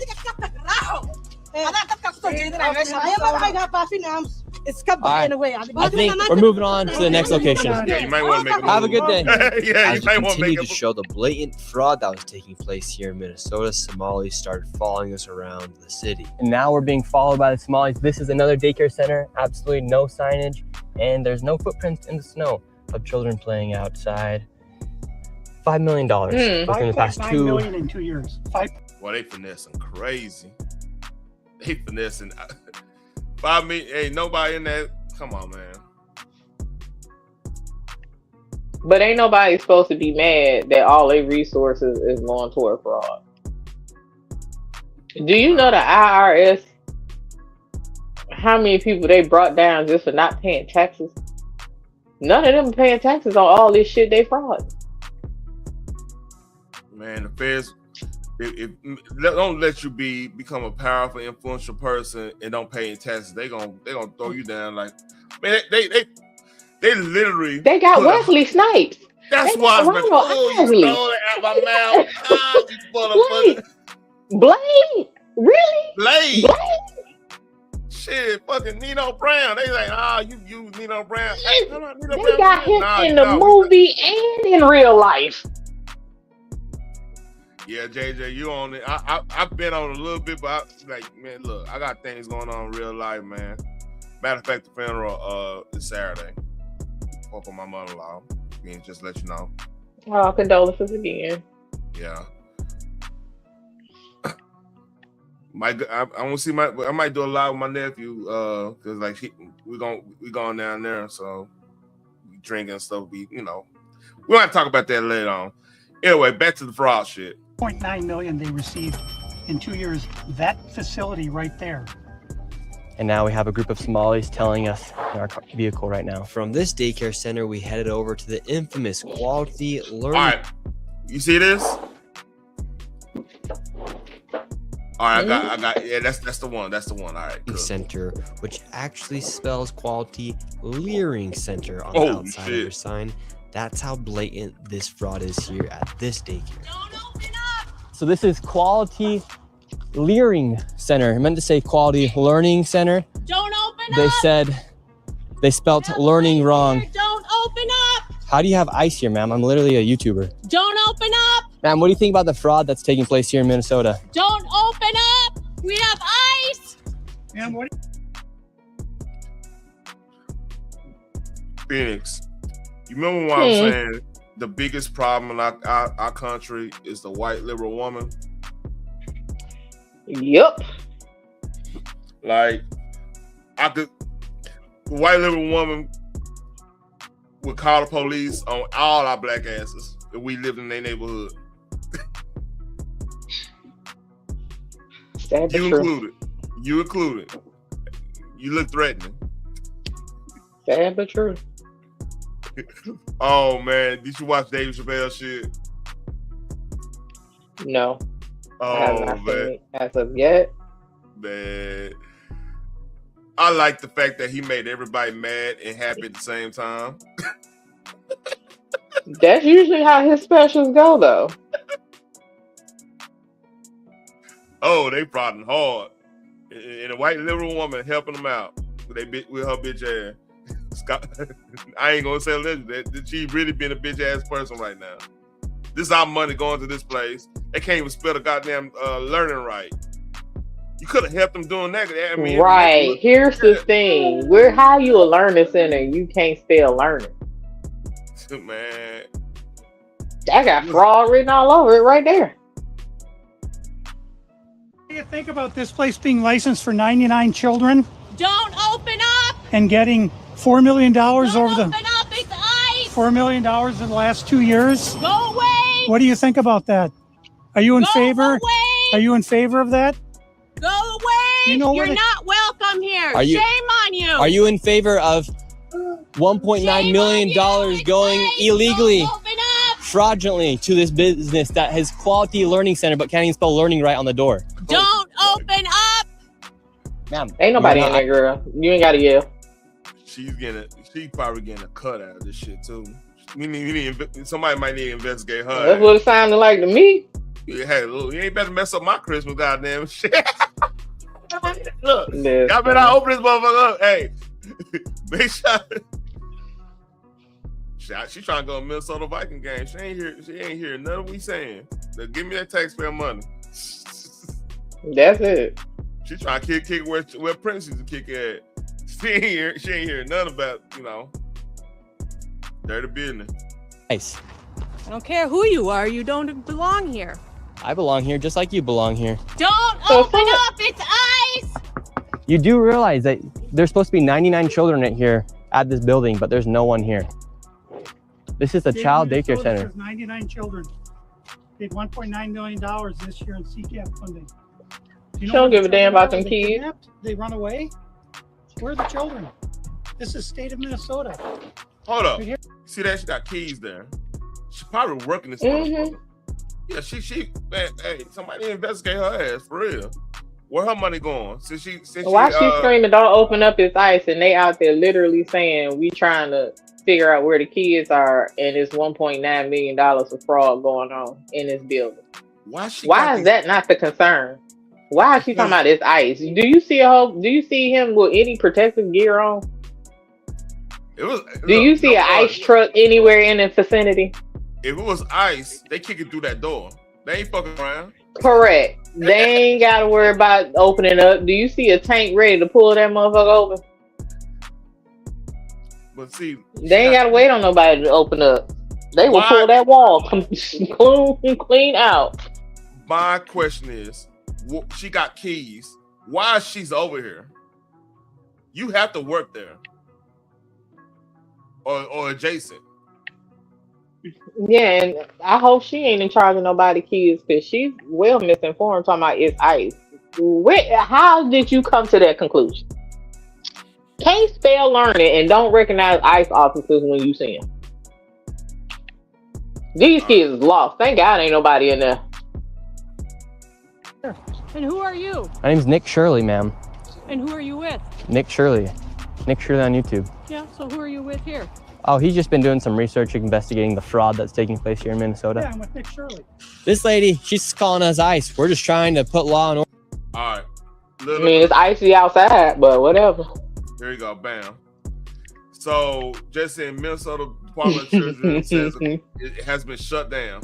That's the update. It got shut down. Oh. So, that's the one I was. Were they ever open? Who knows? Shut down in what sense? Benny been killing the hell out these comments, though. Man, you know what? I'm tempted to call this number. I am very tempted to call this number. You know what? I'm feeling petty tonight. Oh Lord. They closed. Let's see.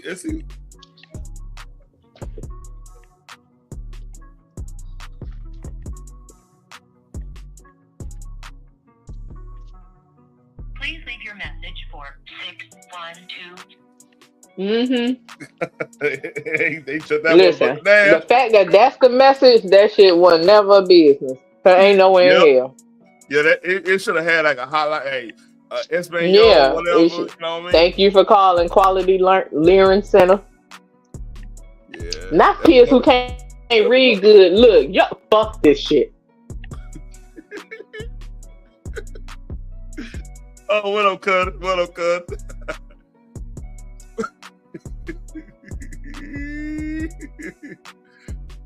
Oh, who knows, Jeannie? I don't know.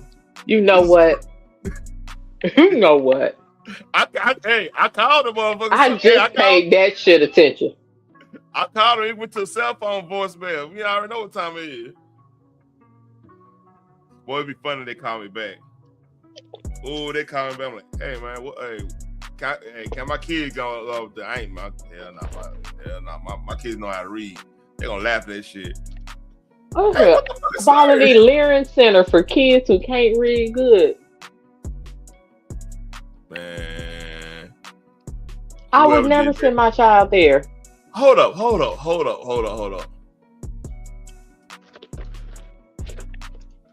I thought it was painted on there. I was like, you painted Learning on there?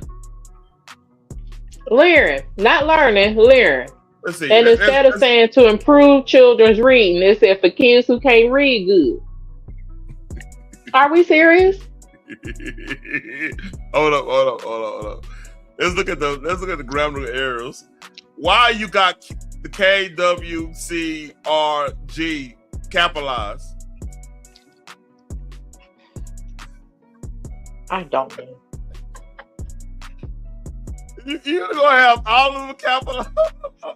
Why you got the F capitalized? Now you could have even said tutoring facility. You put for kids who can't read.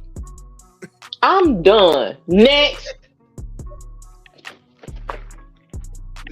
Oh shit. Oh man, it took me out. It's a lot. Quality Learning Center. Oh my god. Hey, I'm so pissed off. Is this where even if that was a legit ass business, that would not be a place my children will ever go. Just from the sign alone. Hey, you're not on your phone, are you? Or you're on your phone or your laptop? I'm on my phone. Goddamn. I think we need to call one more time. Let's make sure. No, we don't. No, the hell we don't.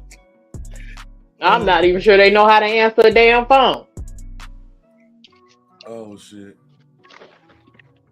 Oh my god. The Learning. What are you learning? Mm-hmm. You lear? Hey. Oh man, the jokes is right itself. The only thing I know that leer is a goddamn jet. So would you say this is another version of Lorian School? Listen. That's probably who the hell running this shit. Oh shit. Yeah. Oh. They gonna turn this phone. They got the phone number out there too. Man, they gonna turn that shit off. All right, we gotta go back. All right, we good. Composure good. I'm good. Next. Order back in the streets. That shit pissing me off. Get rid of all the fraud. Have you ever seen children at that daycare center right there? Where? Yeah, it's right there. It says the child. You've never seen daycare. I haven't seen anybody in there. We're going to educate you on something. So what do you think about this daycare center? They spelled learning wrong. They've received over $1.9 million this year alone, and they're supposed to have 99 children here. I don't see it. Have you ever seen any children here? None at all. None. This year they got 1.9 million. Last year they got 1.5 million of your tax money for my children. We just want to know where are the kids, right? Where are the children? I don't see them. I've been here since 2017. I haven't seen anybody like never that seen here. a child here. No. So you've never seen a child here for 8 years? Nope, not at all. And how does that make you feel knowing that this place is receiving $1.9 million? Disgusting. I mean, what the hell? They stealing the money. That's a federal grant too. That's if they get caught for that's a federal offense. I know. I studied law. And do you think Tim Walz should go to jail for all the fraud that he's enabled here in his state? That's him doing this? Heck yeah. He's got to be held accountable for this. I mean, there's no rhyme or reason what's going on here. It's simple. It's nothing there. It's a parking lot. And look, they even spelled learning wrong on their sign for a place that's supposed to be educating children. That's crazy. I mean, who?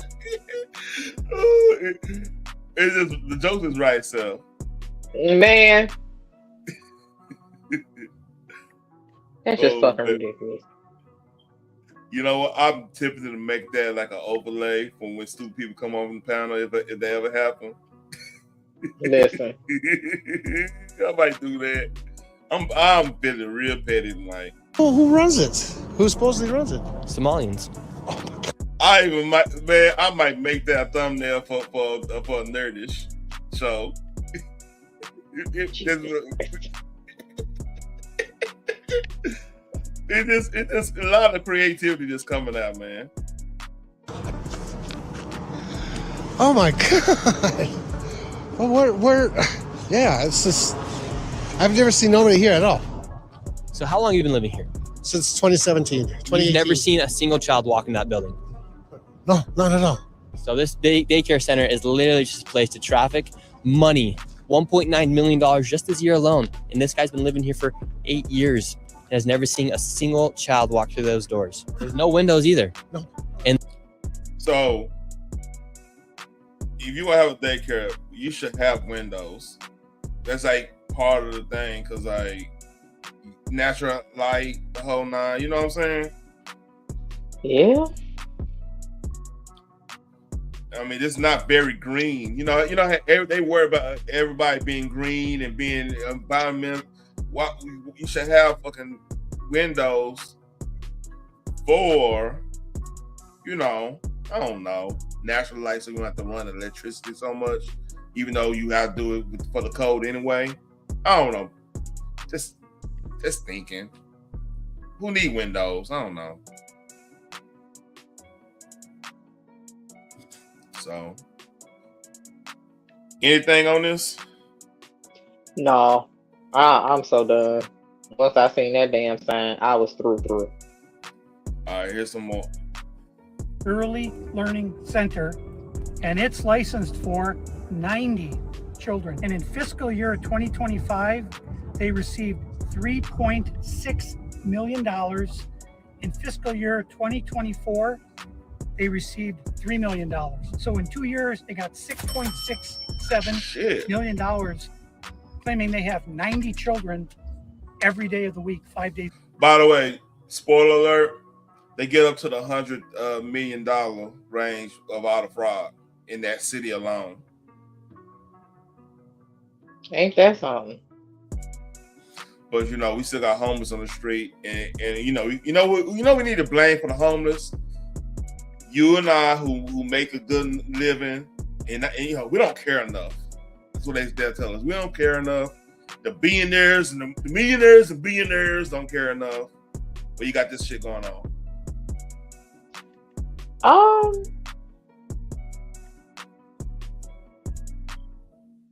I don't really listen. Everybody should look out for everybody, because the golden rule is treat those how you would like to be treated.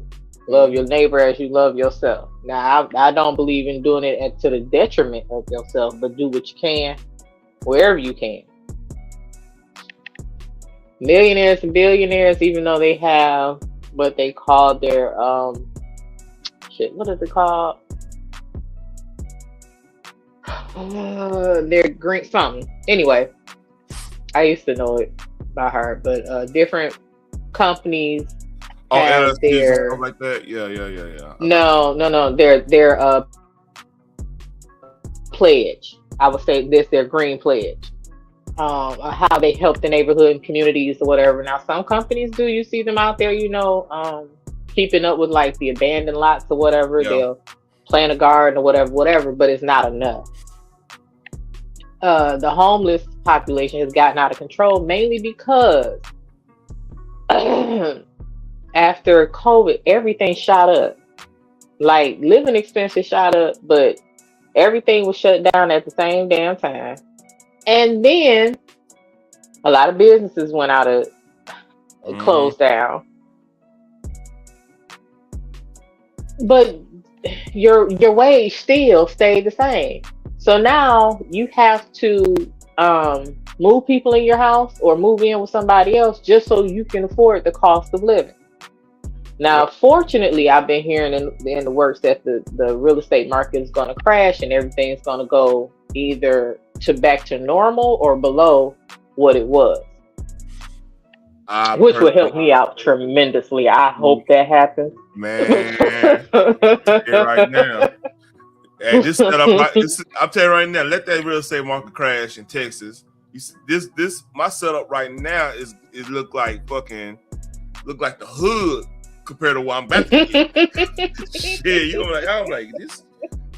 The camera setup gonna be different. The shit. I mean, I got a good mic, right? But like it's shit that's gonna be different, you know.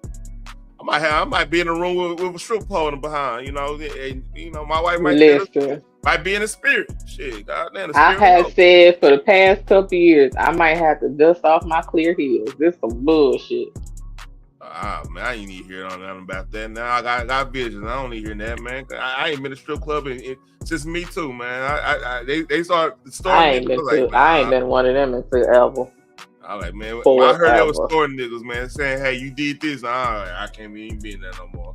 It used to be fun. Y'all want cases. Hell no. You get Me Too'd in a strip club like that. Dog, do you know what you do for a living, boo boo? It trips me out, man. Like, man, I love my family, man. I love my family. You can't be no punk bitch in no damn strip club. Like that shit don't go together. Hear me out, Phoenix. I love my family, man. And I was a little disappointed when Trump was got caught on that hot mic talking about when you know the grandma pussy thing, man.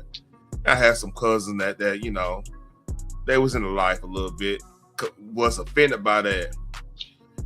And I'm like, look, I want to tell him, look, Kim, folks, I love you, but I know, because this is the deal. I'm like, hey, if I'm coming to your establishment to go, you know, partake in your friends, I'll keep you 100. You don't need to be there. I'm not trying to see what you're doing. I have a question. I have a question on that. Like, because Trump, let's be real, is a billionaire. Okay. He was doing models and others for a very, very long time. Yep. When he was grabbing them hoochies by the coochie, which one of them came to the forefront and said, I don't like that? Now, I know all about the sexual assault cases or whatever. That's for the courts to sort out. I don't know the details of all that stuff. But like, if one come out and then the other 20 come out with the same story, 9 times out of 10 they was fed that story and they lying. For me personally, y'all ain't gotta agree. I don't care. Yeah. Because the predator don't do the same thing every time. Let's just be real. Yeah, he has his signature, but he's not gonna do the same thing because it's going to get boring. He's in it for the excitement. Yeah, it's a power play in a lot of cases because, like, a lot of dudes that's about the strong arm, they're not really secure in their sexuality type shit or they status in life, so that they result in doing stuff like that. To me, Trump doesn't fit that stereotype just because he's pretty secure on who he is. Like, if you just sit back and listen to him, he could be self-deprecating. He ain't gonna suffer any by dissing him. You see what I'm saying? Right. And the thing is, like, this is what got me, because like, if a stripper get offended by that, I know for a fact, but this is when the days I was going, shit, if you was just like chilling, not just like, you know, enjoying a little laughter, they'll tell you to grab the motherfucker if they feeling you like that. I'm not gonna say it. Things happen like that. It's just the way it is. Yep. So like to me, it shouldn't. Well, it's not true. It shouldn't be any. I don't know how to say this right. Anybody minority, when y'all sisters twerk the whole 9, it goes down in the club. You notice, y'all. That's regular activity at the club in some cases, and not all the time. Not motherfuckers going and doing it, but sometimes the shit happen. You know what I'm talking about. Let's keep it a buck. You know, sometimes they initiate it, but like Harvey Weinstein, and the thing about Harvey Weinstein too, man. Let's keep it a buck here. Let's say Harvey Weinstein was like Brad Pitt or like one of these action stars, and he had that power to give a motherfucker an Oscar. Are we talking about Weinstein? No. They did in the Me Too movement or whatever. I'm telling you, if Harvey Weinstein didn't look the way he did, like he didn't give a fuck. He didn't take care of himself at all. Oh yeah, you're right. You're right, Russell. Like, we not talking about Me Too. if it was Brad Pitt getting motherfucking bras Oscars for taking them down through there, we're not talking about it. This is the reality of the situation. You know, he was like perfect for that predator look, because he looked like a dude that will front their power like that. Yeah, that's true. It was feet popping back in the day. It wasn't perfect.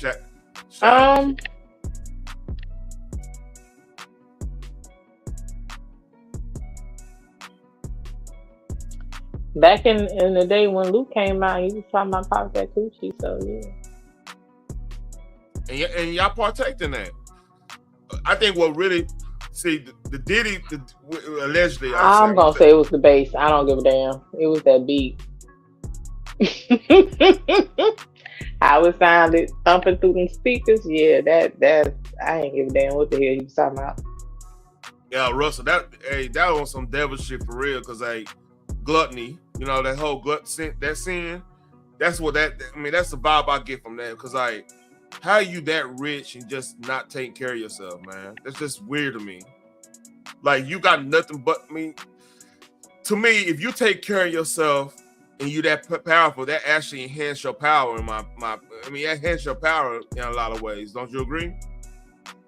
Yeah. So him over not caring about that shit is just weird. Let's get back to the subject, man. We need to do an entertainment show for real, because I could go deep in this. Like, I do an entertainment show, but not that part, Yeah. These people are making just about more money than NBA athletes.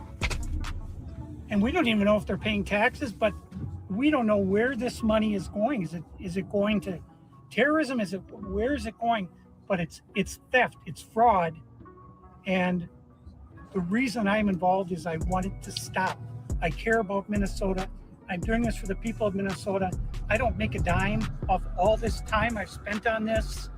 I put my life at risk several times, but I'm determined to see this through.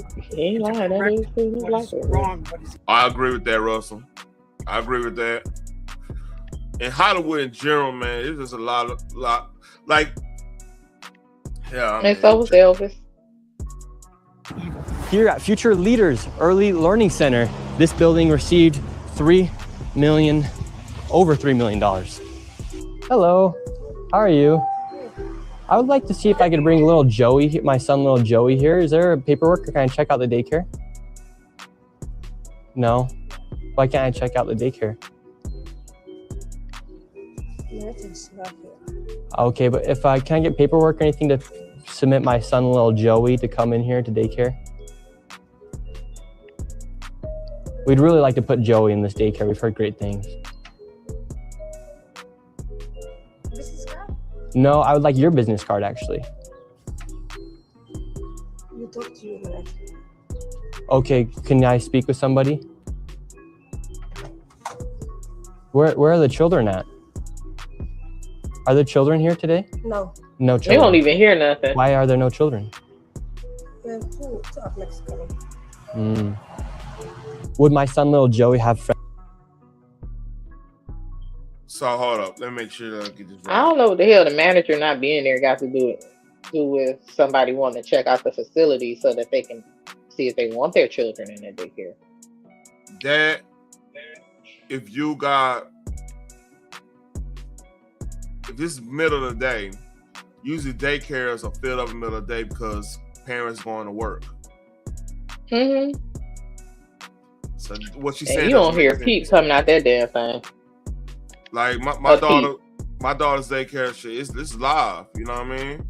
And then on top of that, like, they got if that was a legit like daycare, they got virtual tours too. Like, if they don't want you don't want a random dude doing the kids coming in there, you know, do a whole tour like that. They have a virtual tour type situation. I know that for a fact too. You know, usually if you're going to go tour daycare, you probably gonna have your kid there too to like get them used to the vibes and everything, right? That's usually the play. So yeah, I can understand her being kind of apprehensive on that one. However, you should be like have like a virtual one, especially after COVID. They got every, especially down here, they got virtual tours everywhere. What's up, Dimple? Hey, Dimple. Monday might be the play every now and then. You heard me? Friends to play with you? No friends for little Joey. Yes, sorry. Dang it. Well, have a great rest of your day. So little Joey would not be accepted to that daycare. Joey's still homeless. Joey's still looking for daycare. And because little Joey couldn't get into a daycare, smart therapy.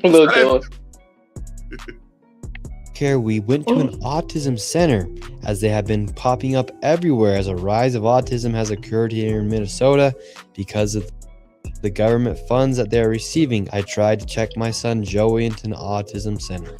Oh, another thing too, and this not being spoke upon about that community especially, is the inbreeding, which is crazy. Like, that's crazy.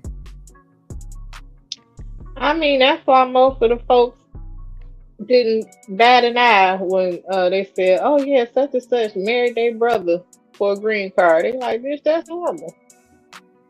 What, you wouldn't date your brother or marry your brother? No. Like, absolutely not. Absolutely not. Like even with y'all. Even the whole little thing they got on the hub with the industry with the stepbrother, stepsister thing. That's like still somewhat frowned upon, but like it's just like a little freaky thing. That like no, for real. Your mindset is not to say, "Hey, bro, who do we have that's legal that I can marry right quick for a green card or citizenship?" No, she goes straight to the brother. Like, do you know how fucked up you got to be in your head? It's the craziest thing just thinking about. Like, that's just the craziest. That's just how fucked up and normal it is for them. Like, you don't say, "Oh, let me find an actual American citizen with like my brother's friend who gets it," or something like that. No. We going straight for the brother. Yeah, I think it's because like Ethiopians, you don't hear that shit going down. The Ethiopian community. It's the weirdest. What's going on? But then they want to make it about color. No, they also it's because we black. When did you become black? Like, for the longest time, y'all wasn't black. Y'all Arab, and we need to get it right and all that stuff. And now y'all black. You don't hear, like I said, you don't hear that in the Egyptians, because like the closest thing they would be, like, they don't do that shit. They kind of like they branch out. They don't. Egyptians find damn near everything disgusting. No, for real. They find everything disgusting. Damn near.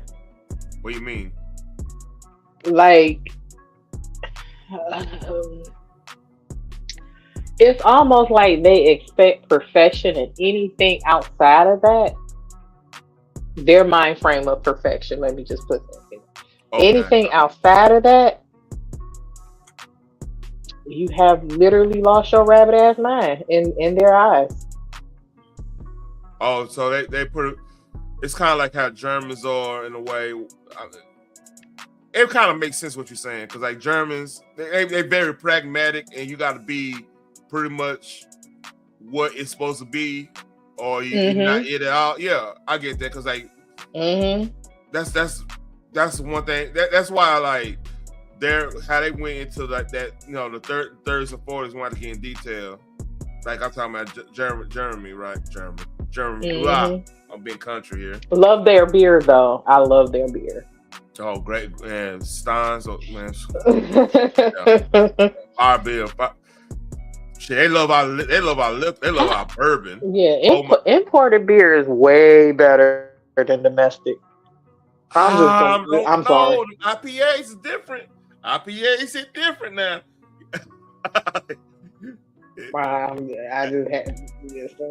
IPAs hit different. Now, don't diss the local scene now. The mainstream stuff. Yeah, you got a point. I like Blue Moon. That's from Georgia. Yeah. I like Blue Moon, but like overall, like serious imported beers. Hey, if we ever get viral on this motherfucker, and like, I can start having meetups and shit like that, like legit meetups and at places with beer is served from Texas, and your ass have to come down here and drink, you're gonna be like, because hey, you hear how Biz talking about Voodoo Range. Voodoo Range is like not like a 10-minute drive from where I'm at, like the brewery. So like, we got some drink down here now. Now you can go to the brewery. Me and your wife going to the winery. I'm just saying. I'm telling you, look, you ever heard TX whiskey? I was gonna say I could do a whiskey tasting. Yeah. I could do a tequila tasting. So yeah. Beer here makes you overweight. I'm just saying. We got I believe 3 distilleries in Fort Worth right now. We got Yellow Rose. If you know, Yellow Rose is based off Yellow Rose of Texas. That little, if you know about the Yellow Rose of Texas, it was pretty much it was a high yellow slave that seduced Santa Ana. That's why we won. We real dead ass true. It's a real true story. The I know, but the way you put it is still funny. Yeah, she basically a Beyonce lookalike went to Santa Ana, you know, put on Santa Ana. And he was over there asleep, tired as hell, like goddamn, she put the soul food on him. You know what I'm saying? And Sam Houston had that shit for him, had that strap for him. So we went on, took our independence. Say fuck you, and take your ass back over that border. We ain't hearing it. That's how it went down. It be what it be. Remember the Alamo? Yeah.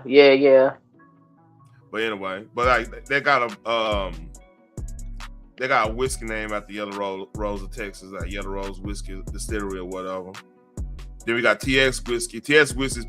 See, the funny thing about TX whiskey, I'm going off subject here because this story is pissing me off. I'm done. We going on off ramp a little bit slightly, but TX whiskey is based on a known. Remember I was showing you about like Billy Ray Maddox and stuff, the old gangsters here. That one random stream. Were you there? Mm-mm. So it's based on a infamous golf course in Fort Worth, Glen Garden Golf Course, right? They changed that to distillery. So I went to a get together over there, man, and like I'm on the golf course, and I was telling my wife friend, I was like, "Hey, man, do you know how many people got the dime dropped on them by a cell phone call or something over here?" Because that was where all the old school gangsters used to go. You know how you used to have the old school gangsters, the ones that were wearing the hats and shit, suits and hats and shit. Uptown Saturday night motherfuckers, man. I miss that type of shit back in the day. Yeah. That's where they used to conduct business at, and that's why I was like, man, y'all don't know. Like a lot of people got sent for and talked to over here, if you know what I'm saying. Yeah. So that's another TX whiskey, very good. I did that. It's very good whiskey, but I would love to do a fucking meet up there. Anyway, back to Somali and shit. We've been going to a lot of these daycare centers. We're trying to find a spot for our little boy Joey. Same, man. But hold up. That like a trap, man. You see how he looking? Hell no. Hold up, man. Hold up. You ain't trapping for real. It would not be accepted to that daycare. Joey's still homeless. Joey's still looking for daycare. And because little Joey couldn't get into a daycare, we went to an autism center, as they have been popping up everywhere as a rise of autism has occurred here in Minnesota because of the government funds that they're receiving. I tried to check my son Joey into an autism center. We've been going to a lot of these daycare centers. We're trying to find a spot for our little boy Joey, but we thought maybe Sell a weed out that bitch. Right. Allegedly, I think I snapped. Because he looking like, who sent you? Who sent you, nigga? Hey, hold up, man. Hey, you like the police, man. We gotta get them. I know what that sign say, but shit. Hey, look. I don't know. We ain't open for business right now, man. You tripping. It's crazy. you could check him in the autism center. Because none of the daycare centers are open. Yeah, and how many kids do you guys have at this autism center?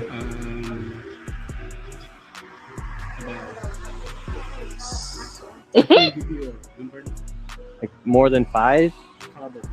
Probably, so you don't really know. You gotta go, man. What do you guys think about like the fraud that's been labeled on the autism centers here? What do you guys do think about the fraud, or how come the autism centers are popping up? I can't answer. What news? Are you a news reporter? My name's Nick. We're doing a little documentary trying to find little Joey a spot to put himself in one of these centers here, because there's Why are you asking us about the fraud. Yeah, because we want to make sure we're going to legit business if we're going to bring our little boy Joey here. This is not a Joey spot. What the fuck? But that's a number. Hold up. It's not a Joey spot. And why they? I mean, come on, but that's our number, nigga. Why I gotta call you when I'm standing in front of you? Hey, this is not a Joey spot, man. Hey, you gotta get up out of here. God damn. Boy, they finessing like crazy. There's our number. I'm standing right here. Why the hell would I leave to call you? Do you know how high gas is? Oh, man, hold up. I gotta do this. Oh, I gotta do this. Close the doors for me for a quick moment. Oh man, I'm here. Why not your call? Like, why? I'm supposed to leave to call you. Oh my God! This ain't a Joey spot. How you know? You won't even let me in to see. All right. Oh my You don't know Joey. My nigga got a hoodie on, sweats. Right. Yeah, he might got a Draco in that bitch. And he ain't said shit until he mentioned fraud. Why the hell you asking about fraud? Why you getting so defensive? You do know there's businesses out here actually frauding. And I ain't trying to get my Joey caught up in no bullshit. Man. He don't need to be traumatized. All right, we got keep on. We almost done. I don't go through the whole thing. This is just a remarkable. But this is we can't let you guys speak. Okay, thank you. So once again, little Joey, he can't even go to daycare, and now they won't even accept him if he has autism. And again, no kids. Couldn't tell you how many kids they serve. After being able to provide no evidence of them actually being an autism center in a place where a child could go, they shut the door and we headed to the next fraudulent daycare center that was just around the corner. We're on to the next location. We're still trying to find little Joey a place to go to get some day. All right. How many? Let me look at the population of Minnesota, Minneapolis. Let me look at this.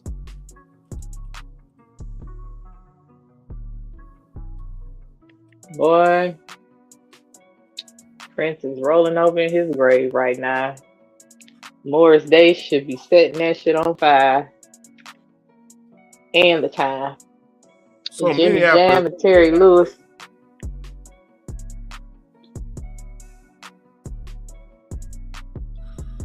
So Minneapolis got not even 500,000 people.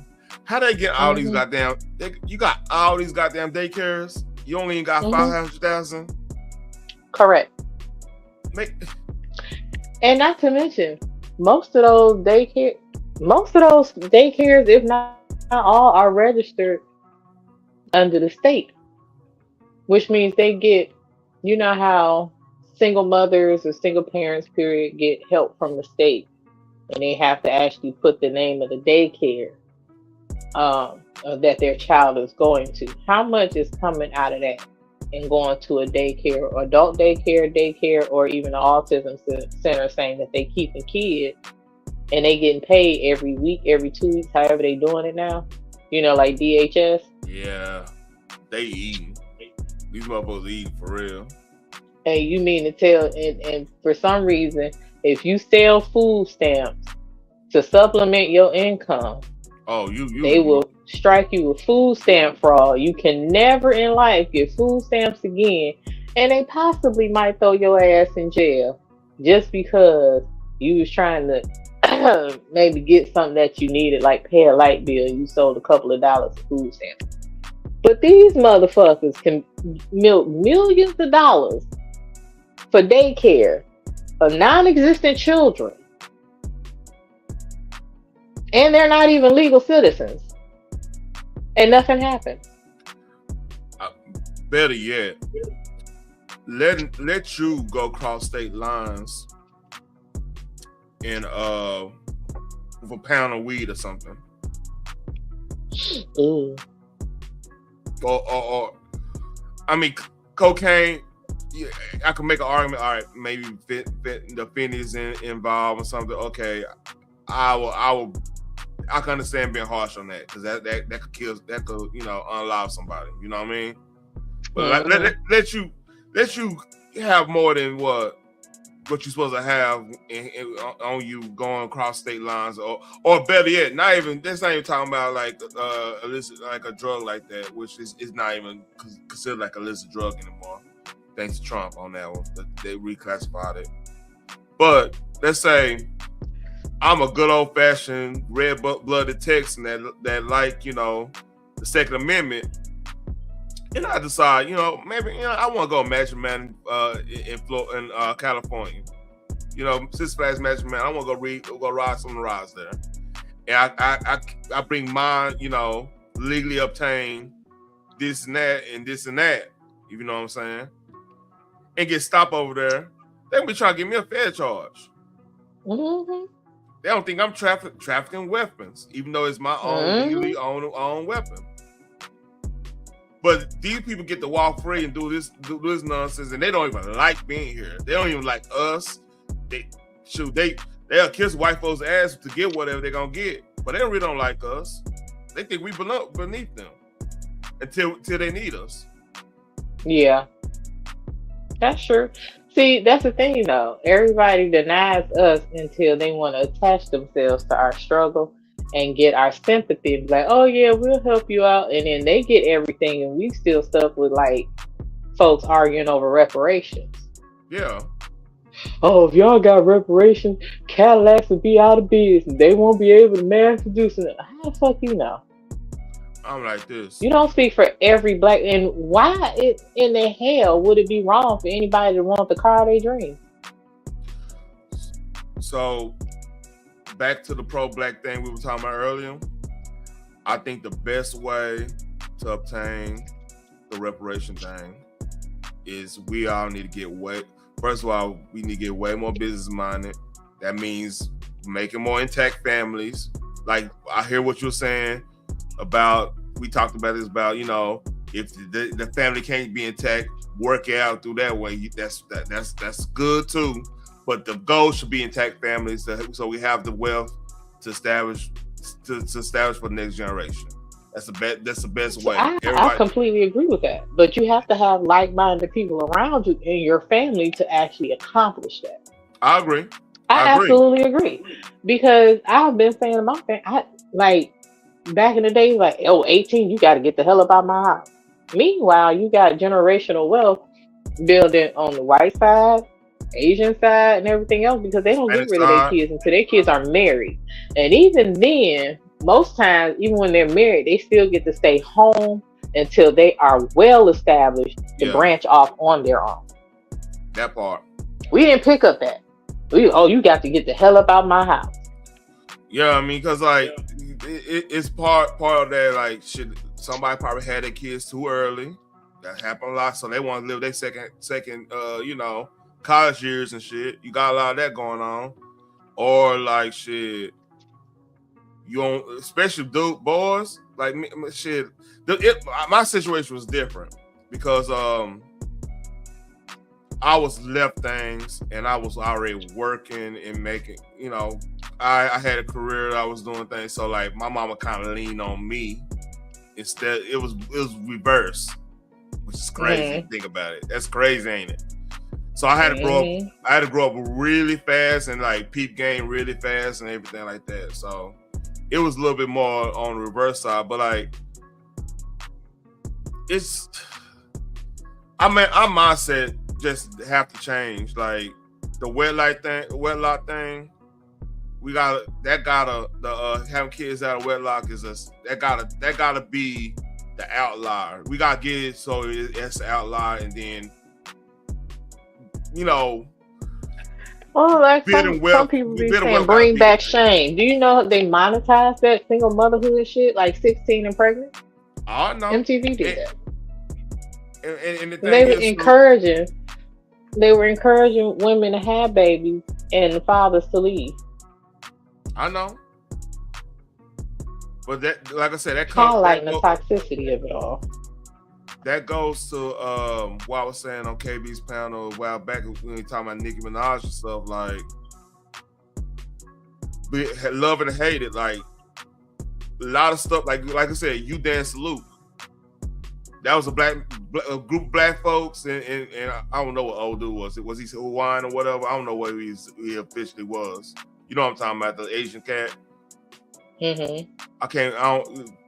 Let's disregard that. But like, somebody in the hood was like, man, they probably smoking weed, thinking being broke or whatever. Man, you know what we need to do? We need to make these girls dance. That's how we get paid. That's all it take. That's that little line what I just said. That's all it take for a group of dudes to be like, all right, we're gonna create something that's gonna impact the culture, which they end up doing. You agree? Yep. So what I'm saying is like, that's the power we got as black men. Like when we like I told the story about 3 6 Mafia, right? It fucked me up seeing white girls twerk off 3 6 Mafia. But the fact of the matter is, it was a black man my cousin brought that into the school I ended up going to and got them on that. My point is, whatever we do, people follow. The thing is, we gotta understand how to monetize that so we could. That's how we win this shit. That's how we get past the generational curses, if that makes sense. You know what I mean? Yeah. Overall, and then we have to start building on that wealth. See, because that's the fastest way to get the reparations. Because we build on that wealth and stuff, then we could go to the government and be like, you know what? We don't need your money. We need to be able to keep our own money. I know y'all. I see y'all doing the tariffs. I see y'all doing this. All right, give. If you give every young adult who just got married a tax, not even tax break, have their money be tax free until they establish themselves at a certain age. Let's say from 18 to like 25, 26. They live in pretty much overall tax free. That's gonna generate more wealth than just giving a fucking check of reparations. You see what I'm saying? Yeah. But like we gotta get in the mindset of being way more business oriented. We gotta do the Master P on them. You see what I'm saying? Like, hey, all right, give me this deal. I get a certain percentage on this, and this, and I'll make it work. And then that's gonna hustle. You see what I'm saying? Well, I want to say this: if I knew then, or if they were actually teaching all of this in school, like they should start this in elementary because it's train up a child in the way they should go, and when they get older, they should never depart from. Financial literacy should be taught as early as possible. Like you teach math. When I was going to school in math, they used money. They used the quarters, dollars, you know. We had to differentiate what money was. Okay, you go from there and learn how to save your money, how to spend your money, what to spend your money on. You know, learn the difference between your needs, your basic needs, and then your wants. You can save up for your wants, but get your needs out the way. Certain things like that. By the time you in middle school, high school, you should be learning about stocks, LLCs, and different things of that nature. How to purchase a home. That's preparing you for life. They keep talking about the economy, but they don't teach you about the economy. I got a question. That way they can lie to you and say the economy is great. I got a question for you. Are you aware how Japanese teach their kids? Exactly the way I just said it. Not exactly. All right. Okay. This is how they do in Japan. And you can fact check me. Y'all can fact check me if y'all hear this. Before they even learn a subject, they learn how to act in the Japanese culture and everything, the cultural norms and the whole nine. They go through the whole rigmarole. They teach the kids how to properly clean, properly do this, properly follow. So then when they get to like grade 5, they version of grade 5 or whatever, when the kids in double digits or whatever age wise, then they teach them the subjects. So reason they do it that way is that if a kid's well mannered and have an understanding of how cultural norms are in 09, they'll be able to they'll go in the classroom and they'll be able to learn and take way more when they know how they're not acting upon some of the stuff that our kids will be acting upon. They already been taught. Oh yeah, they got that type of structure because in school they teach them how to when they finish their lunch they'll wash their own dish. Yep. They have. Oh, go ahead. My bad. I was gonna say they have them cleaning up the classrooms, you know, the sweeping and taking out the garbage, all this and so forth. They learn in school and at home.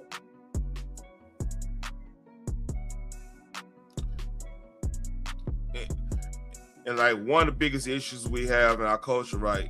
Our public schools is the fact they're public. And let me explain that. When you have public schools, you got public funding. You gotta kind of cater to the least common denominator. You know, that's just the way it works. Like, so it doesn't necessarily promote the best of brightest. You gotta probably go through, but you get what I'm saying. Like, they have to factor in. All right, we're gonna have somebody that's gonna come from the worst part of society in our classroom, so we got to be able to work with them too, instead of like building everybody up to a higher standard. That makes sense. Now you got me on mute. Yeah, I'm sorry, I went on mute. So I think what be the best way in education, man? Like if we went more market based, and then you get, if you're gonna do anything with the government, some of that's the property taxes we paying and everything like that or whatever. You put that in like a savings account, like a flex spend, but with tax money to go and. All right, you're gonna buy your kids' education because like I think like per student in some districts like $38,000 per student, you know, for education or something like that. You give that in a way that your kid, you cannot spend on bullshit. You gotta spend on their education and everything like that. You'll have a way better system and way better way to cater to the student because then you got a market base that. They gotta fight and claw to have your student, so they can't bullshit around and fake the funk. But look, I don't know what I'm talking about, y'all. So this is all allegedly. Yeah, it's allegedly. Mel gonna get on my ass like, you don't know what you're talking about. Yeah, but yeah, I don't know what I'm talking about. You right. You right. You were exactly right. I don't. Selena gonna get on my ass too. Like, nah, what you talking about? Nah, Selena probably agree with me. All right. We're gonna do a little bit of this. I gotta show one thing. I could show the aftermath. I might have to hold this back. Yeah, because that's still going on. And it's a lot more coming out. Yeah. I'm gonna show one thing real quick. I'm probably gonna put a pin on this. But AI is getting crazy. This is AI. I can believe it. Capable of today. You can be anybody you want. You can change your clothes. You can change your face. You can change your voice. Whatever you want to do, you can do that. I think this is pretty cool. I think the future of acting will just be acting. No more makeup, no more sets. Who can act the best and let technology do the rest? The future will be a lot more weird than you think. This is what we're capable of today. That's scary. I'm not gonna lie to you. That's fucking insane.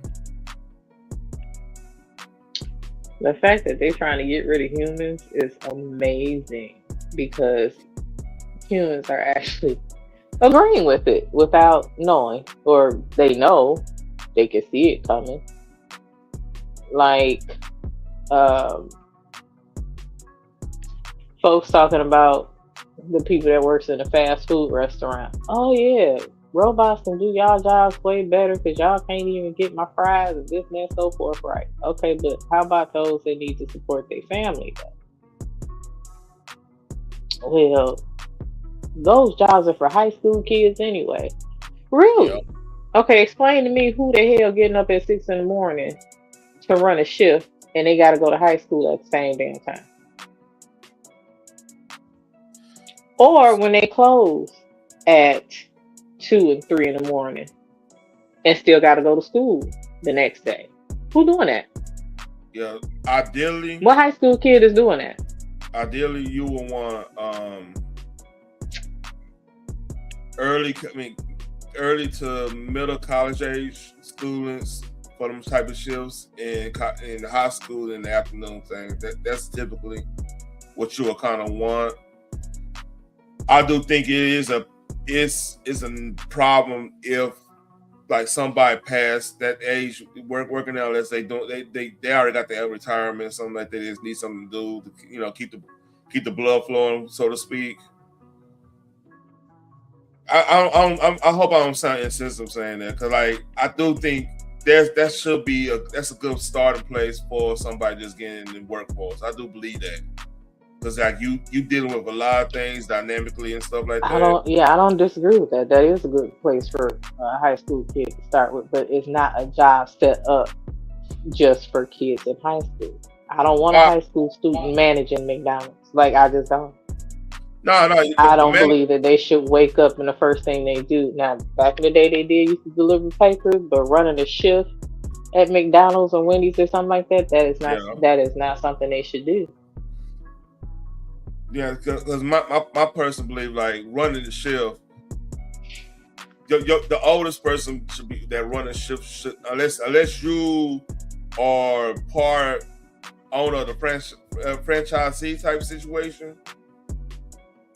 I think they should be more of a cutoff to like 27, 28, 29, because the thing is I kind of want to keep. If I'm running fast food thing, I know this probably sound unrealistic in some cases, because like you know you got the country situation. You're not gonna have enough people of that age group to do that. I get that. Don't get me wrong. This is case by case. This is one of ideal situations. I would want the management to be probably. I would want that to be kind of like you doing a business apprenticeship, but get paid. That'd be something good. That'd be a good place for a manager to be, because like they trying to learn. They're gonna be eager and trying to learn how to manage something, because it's part of they fucking degree or whatever, the MBA or whatever. That makes sense. Yeah, But that's the thing is, back in the day, they used to actually do college reimbursement. Some of them would encourage or even have a way for if they decided to go into the armed services. They had recruiters there, you know, to talk to them about what their experience might be like there. But they cut out all those programs, and they even had health insurance. You know what I'm saying? Like you wouldn't even have to be on your parents' health insurance. They can get their own.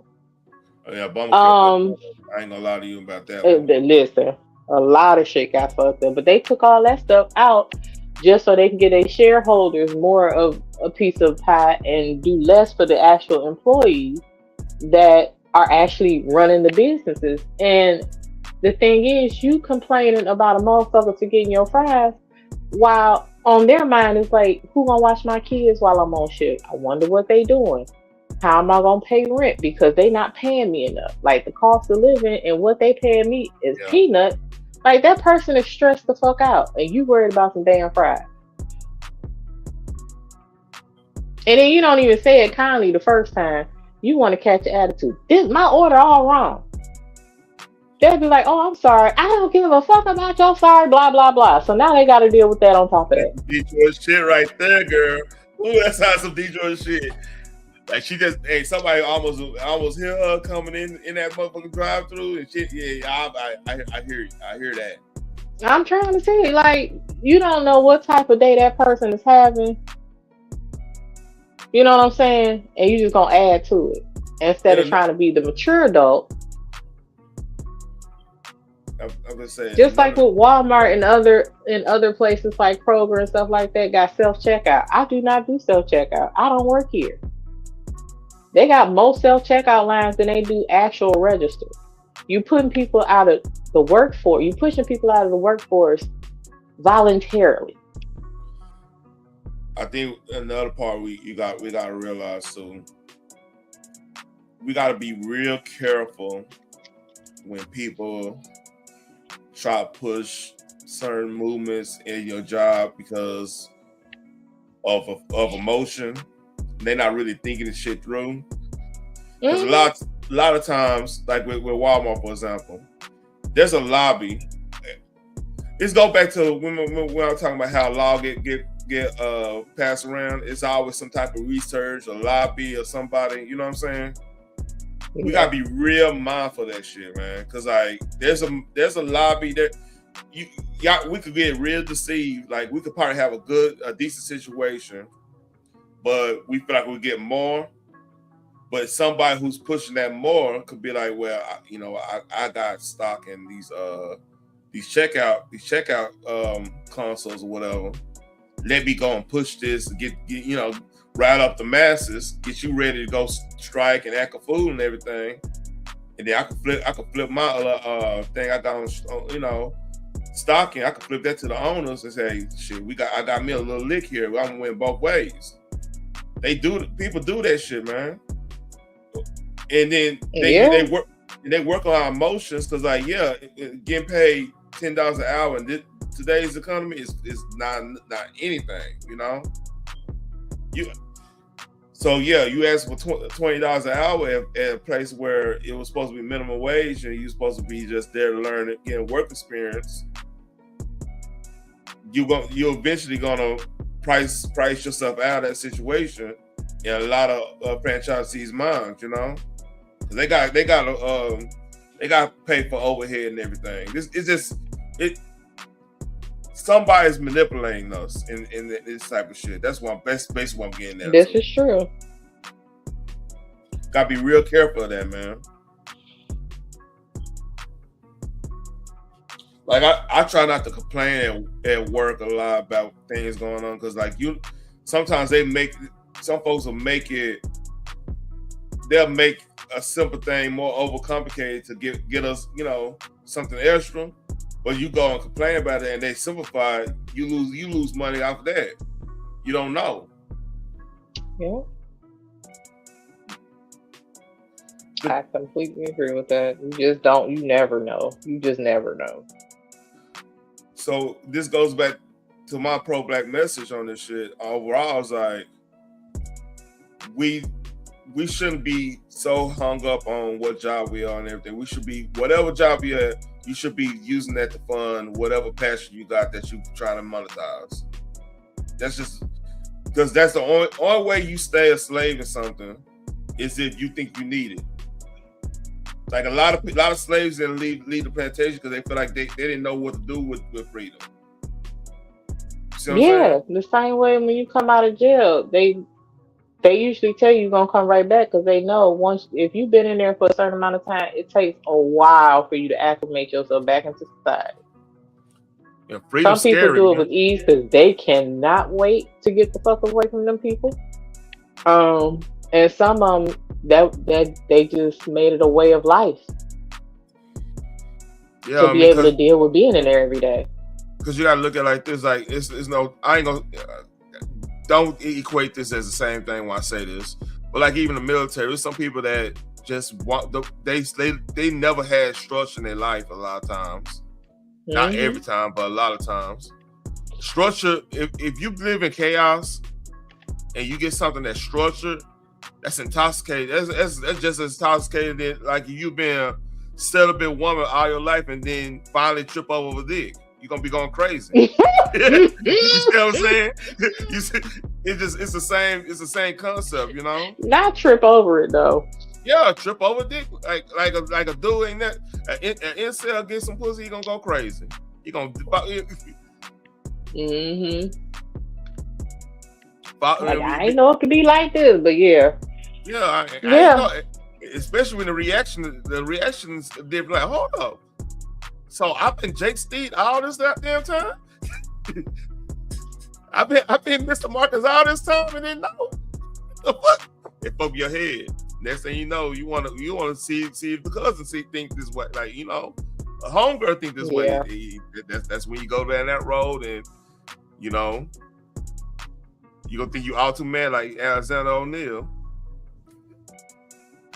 That's funny. Boy, I got the references, man. My bad, I got the references. Okay, that's okay, but I get the analogy. Yep. So folks shout are like, shout out to RP to Five Dog. That's a legendary line. That was awesome, man. Like Alexander O'Neal. I don't know. That's hip hop head shit. Oh man, I think we didn't end this, man. We gotta do a part two. Probably I'll do a part two. I might do a part two tomorrow. You down? You down for it? What's tomorrow? Yeah, that's fine. Yeah. So I'll probably be drunk as hell like Wednesday, Thursday. Oh, Wednesday, I'm gonna be fucked up. I might hang out with white folks Wednesday night. I ain't gonna lie to you. I might have to hang out. You have fun. I know damn well your ass ain't gonna be coherent by Thursday. Man, look, I'm like, hey, see, this is why you have multiple races of friends. Because like you got some Irish friends, they like to do Irish shit sometimes. Absolutely. You know, and salute to them. They drink 24/7. Yeah, so yeah. I'm about to I'm gonna send you this what you call it, so we can pinpoint where we stopped at over here. All right. Bam. All right. Got that right there. There we go. So any last words before I go up out here? No, I hope everybody had fun. I got it. Oh.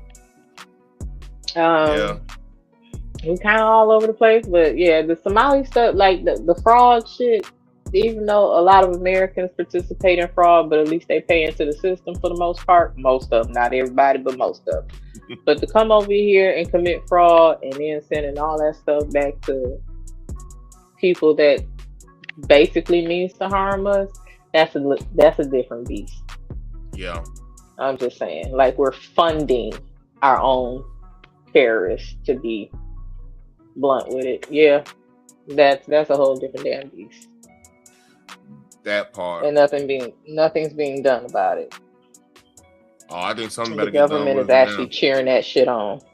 Oh no, one side of the album definitely is. Yeah. Damn, I'm almost right at the middle of this video, man. That's a good one. Ain't that a good ass? All right. I appreciate everybody being here. I appreciate everybody being here, man. This was a fun live. We did go a little bit. I didn't want to go all in on the video, but this was an interesting topic and everything. Y'all like, share, and subscribe. Appreciate everybody being here. Peace.